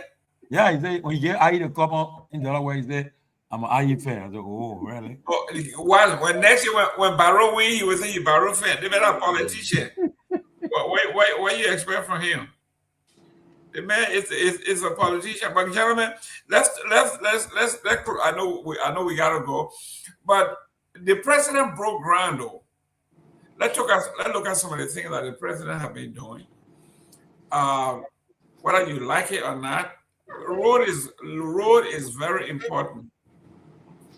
He broke ground. I hope that they continue because during the election, they broke ground for the, I think was it Zwedru, wasn't Zwedru, I think it was 4 year or one of the Vanjima community center they were supposed to build. They did that, they broke ground, and it never materialized. People say, well, maybe it was political thing. The president is breaking ground, and he did a lot of dedication. Pewee. Oh, Peewee's on the phone. Okay. Let me go to Victor. Victor, the president, we heard he broke ground. There are more roads being built. Yeah, I think this is good. I saw a lot of the write-ups. I believe the panelists, President Shelley broke ground for the same something or so. I just started reading it when we were coming on air, but be that as it may, I think credit should go to President Boakai. For staying with this broad thing, even though we're talking a lot about the yellow machines and all of that. But I give him credit for that. Congratulations to the government. I think anything that moves the needle towards progress for Liberia, I think is welcome development. So I like to congratulate the president on that. And in closing, I just like to tell Ente Miata to take it easy. I don't know really where she's going with this. So we'll be watching. I understand Prophet Key is supposed to be coming out soon. We didn't have a chance to talk about this, so maybe we'll talk about it. I thought he was out. I don't know. Is he out? August. Yeah, coming August. Yeah. Next month. I thought he was out already. He coming out next month. Okay. Thank you very much. Before you go, if you want to chime in on this one, is the headline for tomorrow? It said charge, but then it said Liberia formally indict 12 in record $317 million cocaine case, alleging a smuggling scheme that reaches back to 2024. But the big names are still missing. There you go again. The big names, they keep. But anyway, I'll leave it there. I'll leave it to Mr. Ture to speak to that. Yes, tomorrow we were talking, but Tomalin, in your closing, this is the headline for tomorrow. It's on the front pages of the paper. They indict where they got pictures of 12 people, but the folks are saying we're not being fooled here. All these people you are parading, they are not the main target based on information that they have, including who owned the property, how it got to the property, how long that property have been leased, where's the lease agreement. Nobody is talking anything, but they have picked up 12 people and they are parading them. And it looks like they attempt to answer the question, and answer goes to more questions. Tomalin. Look, right now, we're happy that they have some people in custody. It is good. The question is, those in custody, but the people that are large, that are being charged, that they are large, they are more. And will we ever get to these people that are large, that are still large? Will we ever get to them? When will we ever get to these people that is looking for? Have we sent people? Have we connected Interpol to put a warrant for these guys, arrest warrant for these guys? We don't know. And all because the government refused to give the public update about the investigation and the arrest they are doing. Now, as I just told you, that leak that came up, there are people that in custody are saying you better call other people's names. If you try to go to court, we'll talk, we'll say other things. And so right now, we only pray that the president can step on his game, can address the nation, can make an appeal to our international partners, especially the U.S. government, ask them to send in some help to us, because the issue about drugs, is an international effort.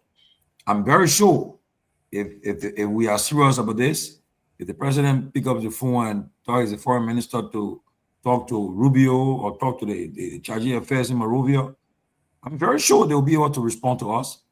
Again, I know when we ask them to say the U.S. government working along with them behind the scene, but I think they should do more.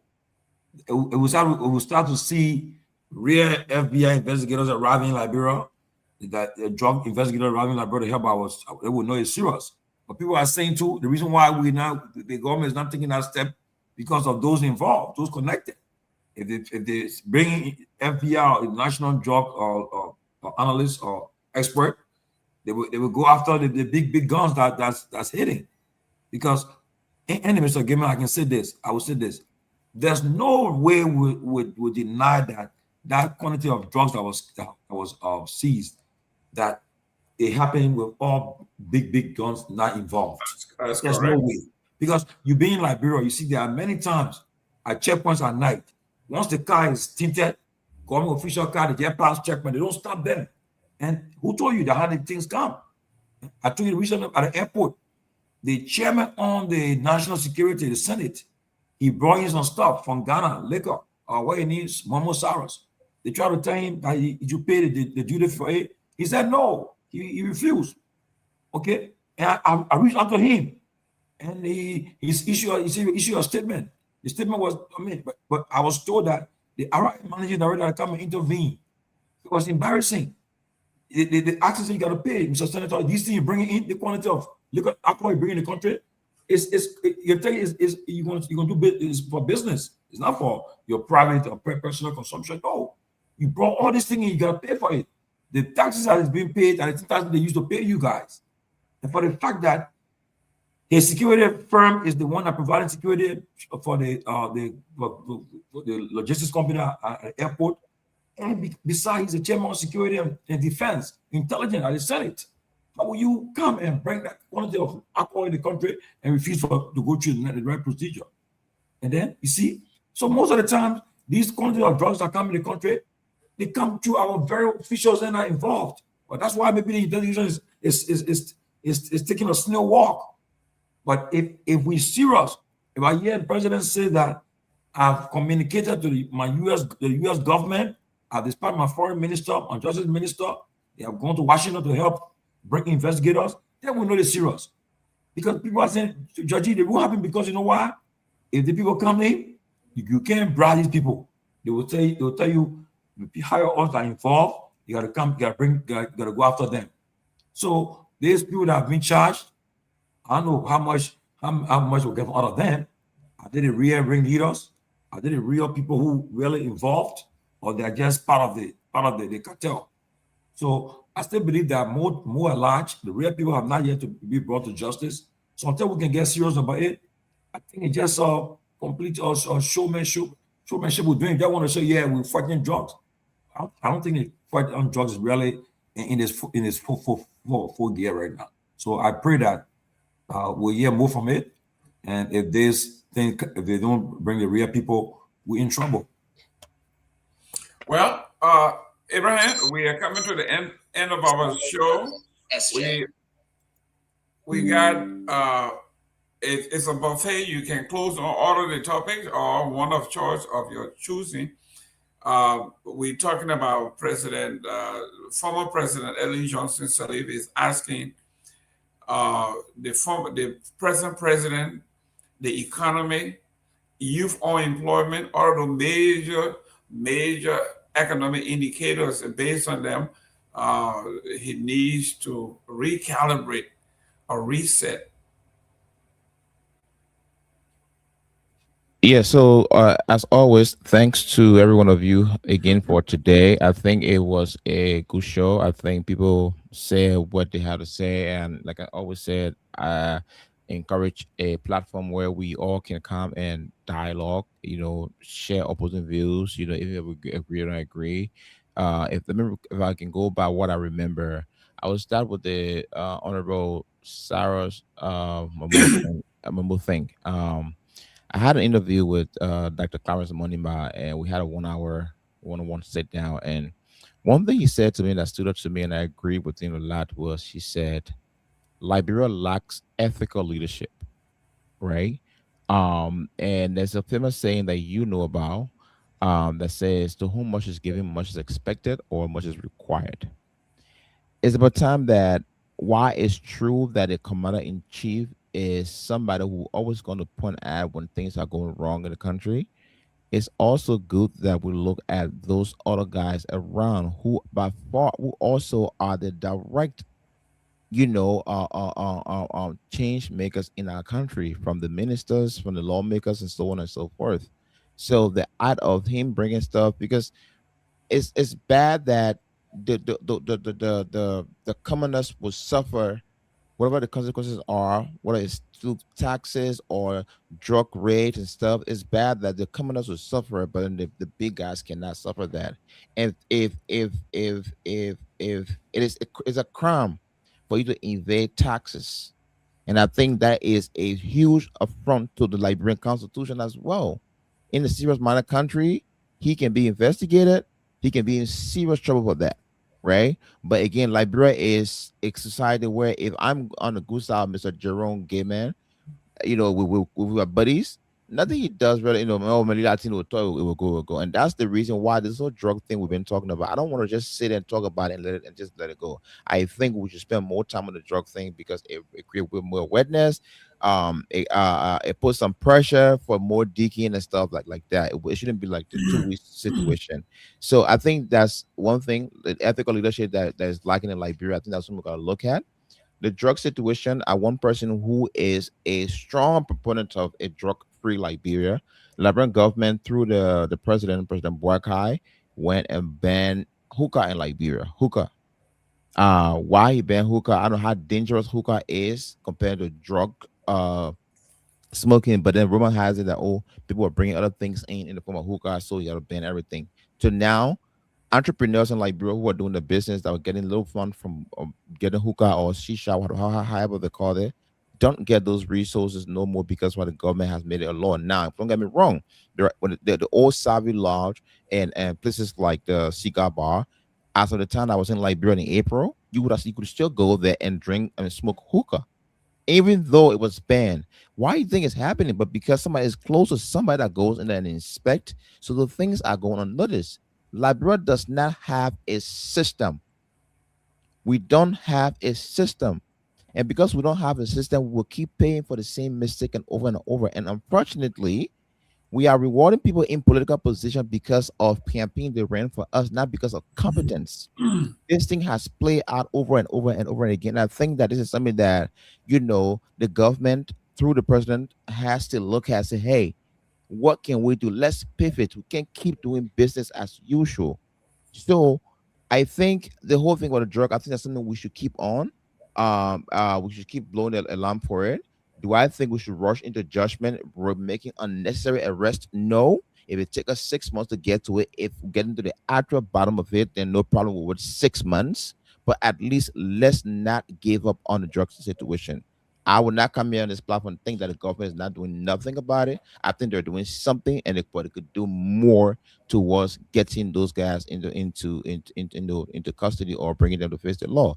Second thing on drugs, the 19 million drug. For some reason, all of us here will come and sit on this kind of platform. We don't discuss the 100, the 300. We don't discuss the 19 million no more. What happened to the first guys? What happened to the first 19 million? Why are we talking about that, right? So these are things that I wanted to talk about. These are things that I wanted to come and like hold people to the fire. And the reason why I would start with the hairs who are in direct position of those things, the DEA, for example, the NSA, the Liberia National Police, and the Chief Justice, or right, I'm not Chief Justice, but the Justice Minister. These are the people that I want to be calling on, right? And by extension, yes, the president do something. Those are your boys. You put them there. So these are dialogues I wanted to have, and I think it's great. In very much closing, I want to repeat. If you are an older person, some of us who you are older than, depending how you lived your life in this country, there's something about you that we admire and we yearn for that. Liberia, both from men and female, we have struggled a lot for role model, positive role models from the females, from the males. It's most of our women, not most of our women. I take that back. I want to be very clear here. Some women that I've interacted with, older women, even when you listen to their advice and their girls, children, it's like, really? Even men, some people that hang out with, all we talk about, like, we never talk about things that really help us. So if you are a person in that caliber, say you are a Mata Family, things you say matter. You are not a regular person. So back to the Mata Family close the thing, if we are close, I think of statement she made today was, over the week, was irresponsible, disrespectful to the presidency. I don't care whether she said to George Weah or she said to Peter Paul. To the presidency. She also, Master Formula, literally called us Liberians stupid for putting George Weah there, right? She pretty much said we can't read, pretty much, right? Because we let George Weah. So she has to be very responsible with her statement. Somebody who had lived through all her life on the blood and sweat of Liberian taxpayers.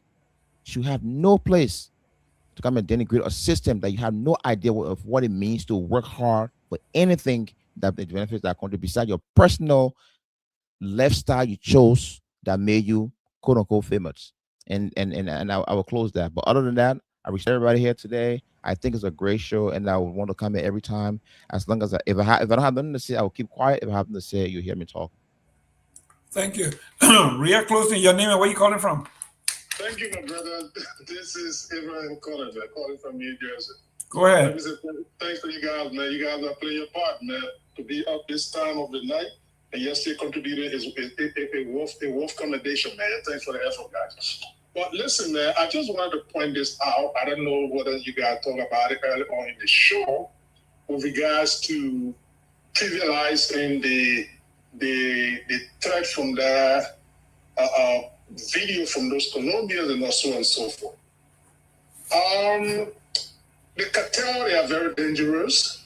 Just today, there's a leak indictment for those guys already, a court indictment. And within that indictment includes plane that landed in Liberia 2 years ago, a drug plane, 2024, that left under the cover of darkness.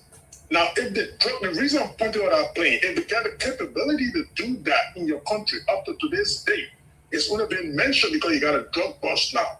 But it's in an indictment today that indeed it managed to bring a plane, the first landed in Maryland County, drop off some drugs, and they came at the airport and left surreptitiously. If they have the capability to do that, I don't think people should trivialize their capability of creating harm in our country. More besides, like I stated yesterday, Senator Kamara stated on Spawn that on 2 occasions he had drone flown over his house to the point that his security managed to capture it. Up to today's day, there is no explanation about it. Because drone now can be easily weaponized to create harm, and especially an underdeveloped country like Liberia. Don't take it for granted. These people are capable of doing anything. The best thing the security apparatus can do is to put all the security mechanisms in place, but not to be bellicose about things that we will do this and nothing will happen. They are capable of doing a lot. And lastly, let me say thanks to Abraham Toure for the statement about Myean family. Myean family statement was just reckless, and it was completely irresponsible. I'm sorry to say it. Is no disrespect to her? But mind you, if you forget, when Emma Sawyer died, Myean family insulted Musa Belete. She called him criminal in a funeral. Why? Because Musa Belete spoke at her funeral, and her brother, I think, was not allowed to be given such a platform. She took offense to it, and she mentioned Musa Belete's name and that of Communal Reset. So why they were not that close to former President Sawyer? Why did they allow them to speak? Now, you don't be speaking to denigrate people. The lady entirely, she insulted all of those that voted for George Weah by saying that people with common sense, they will not vote for George Weah. Meaning to say all of those educated people that voted for him, they don't have common sense. And I see people passing around talking about, oh, she's an old elderly woman, why people insulting her. They're not insulting her, they're just pointing out the facts. That wasn't fair. But again, there's a history. A father was incarcerated before and charged for treason in our country. So is that a brand new thing in our place? You need to talk about all of those things too. But thanks for the time, my brother. Thank you. Honorable Pewee, take us home.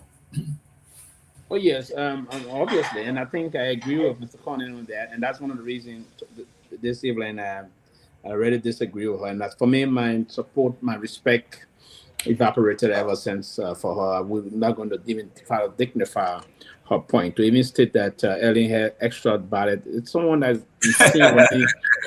insane when I even say that. No sane person would say that, right? Then even the insane person would not even dare to say that when the process we went to the electoral process, Mr. We are won the vote. Then you say, oh, Ellen had extra ballot papers and all those things. They're saying Ellen that projected you globally and the rest of that. So, you know, we ought to just see, and these are the things that will unfold. If people can account for their stewardship, they want to begin to deflect attention and other things. So that's one of the reasons why she did what she did. That's just quite unfortunate, but she debased her whole line. There's no level of respect anyone should have for her. 78 years it's impacted nothing to the country, nothing whatsoever, nothing, zero. So she should stop those things. But from the drugs perspective, today we didn't discuss that.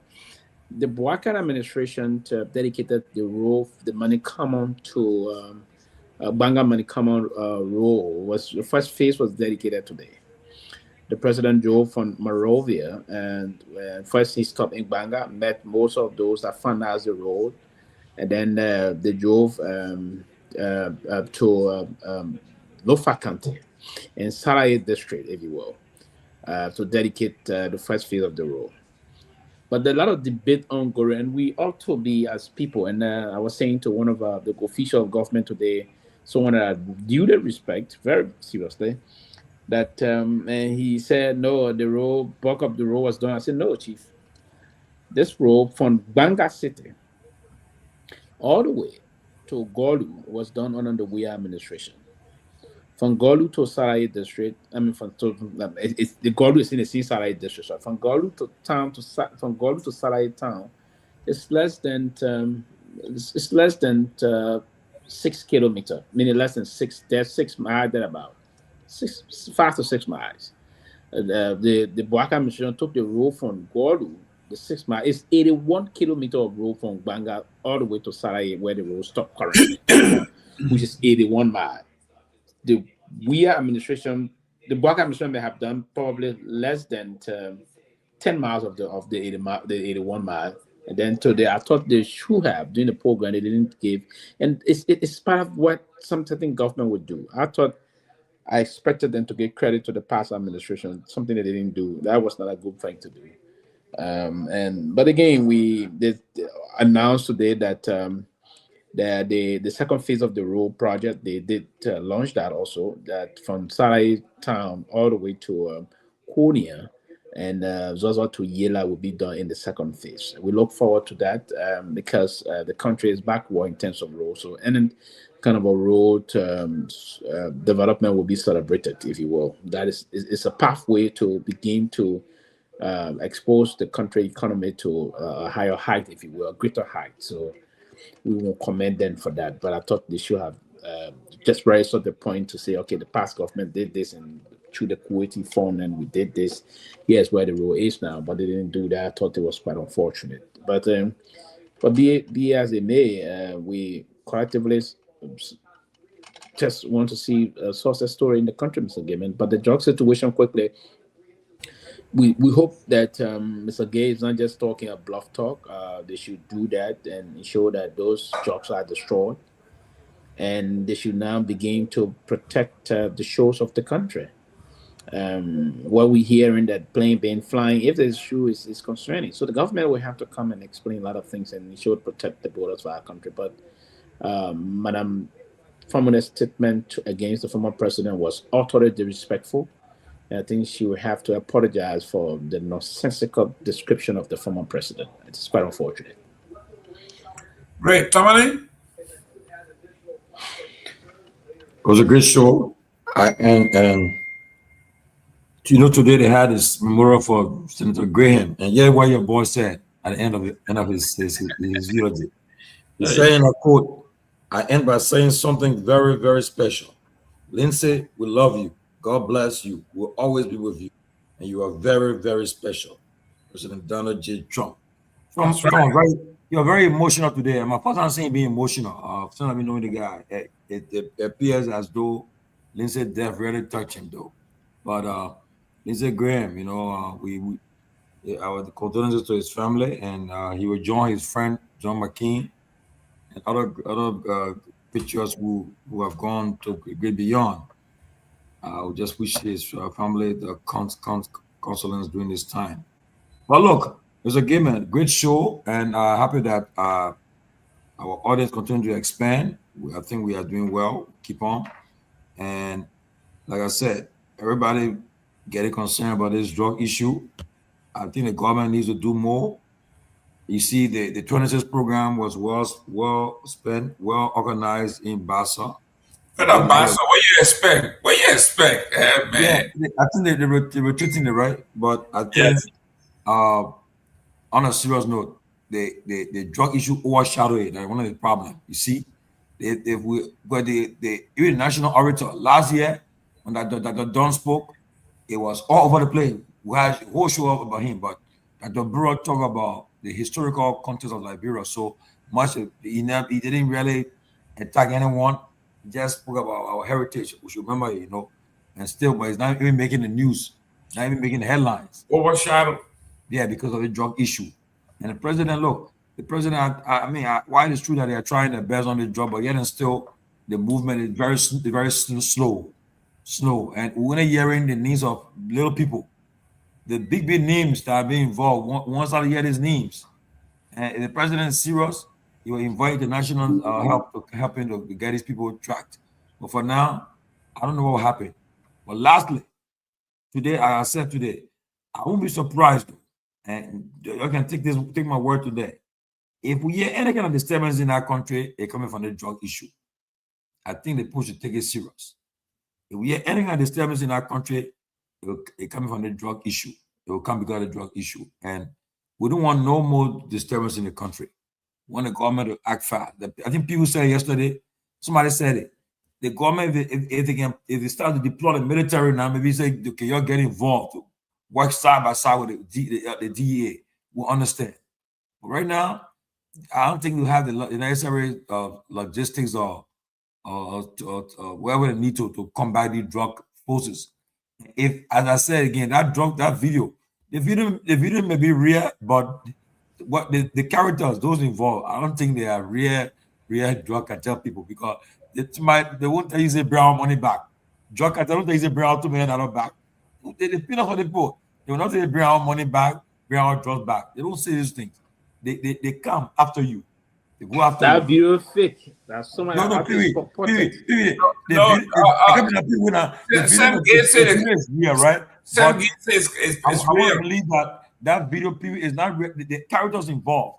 Are they Colombians? That's what I'm trying to say. The video is said may be real, but the characters involved. You know what I'm saying? I mean, like different people acting. You're acting watch drugs too. The John Lord will tell you say my bring $2 million back. They don't do that kind of thing. Bring our job back. They don't do that kind of thing. Out of 400 million, you said bring $2 million back. The main interest is drugs. So, but my fear is right now, if that quantity of drugs is seized, that people behind it, enough of that thing. And those people behind it, they're not going to arrest people who connected to, they'll call names. They will call names and will lead to the public. So they better get serious. If they're serious, trust me, with the next you go from our bureau because of drug issue. So Mr. Gayman, we all have responsibility to talk, make calls, investigate, dig deeper, let's find out what's happening. Because it's getting to be serious. And we must put a stop to it. And let me confirm, I finally got a confirmation on August 4th, the leader of the Alternative National Congress will be our guest. Mr. Cummings will be our guest on August 4th on the closing argument. He'll be our special guest. So you start getting ready and to ask him the questions that we need to ask him and engage with him. So that's it. Thank you, Mr. Gayman. Okay, August 4th will be not this coming Tuesday, but the following Tuesday. Yeah, okay. Gentlemen, ladies and gentlemen, thank you very much. Look, I know we all had different, but look, one of the best things that the management of closing argument have done, and it is just allowing the people to call in and express themselves no matter how long. For the folks to say our platform is the only platform in the country that does that, means we have no fear. As long as you do it within the rules, you can come here and even pray for us. As long as Jerome Jala also When the man pray for Jerome Jala, he said, please help them so they can be good people. Take the anger out of them. Thank you very much, guys. Let's see you. Let's do it again tomorrow. Okay. God bless. I will pray for you.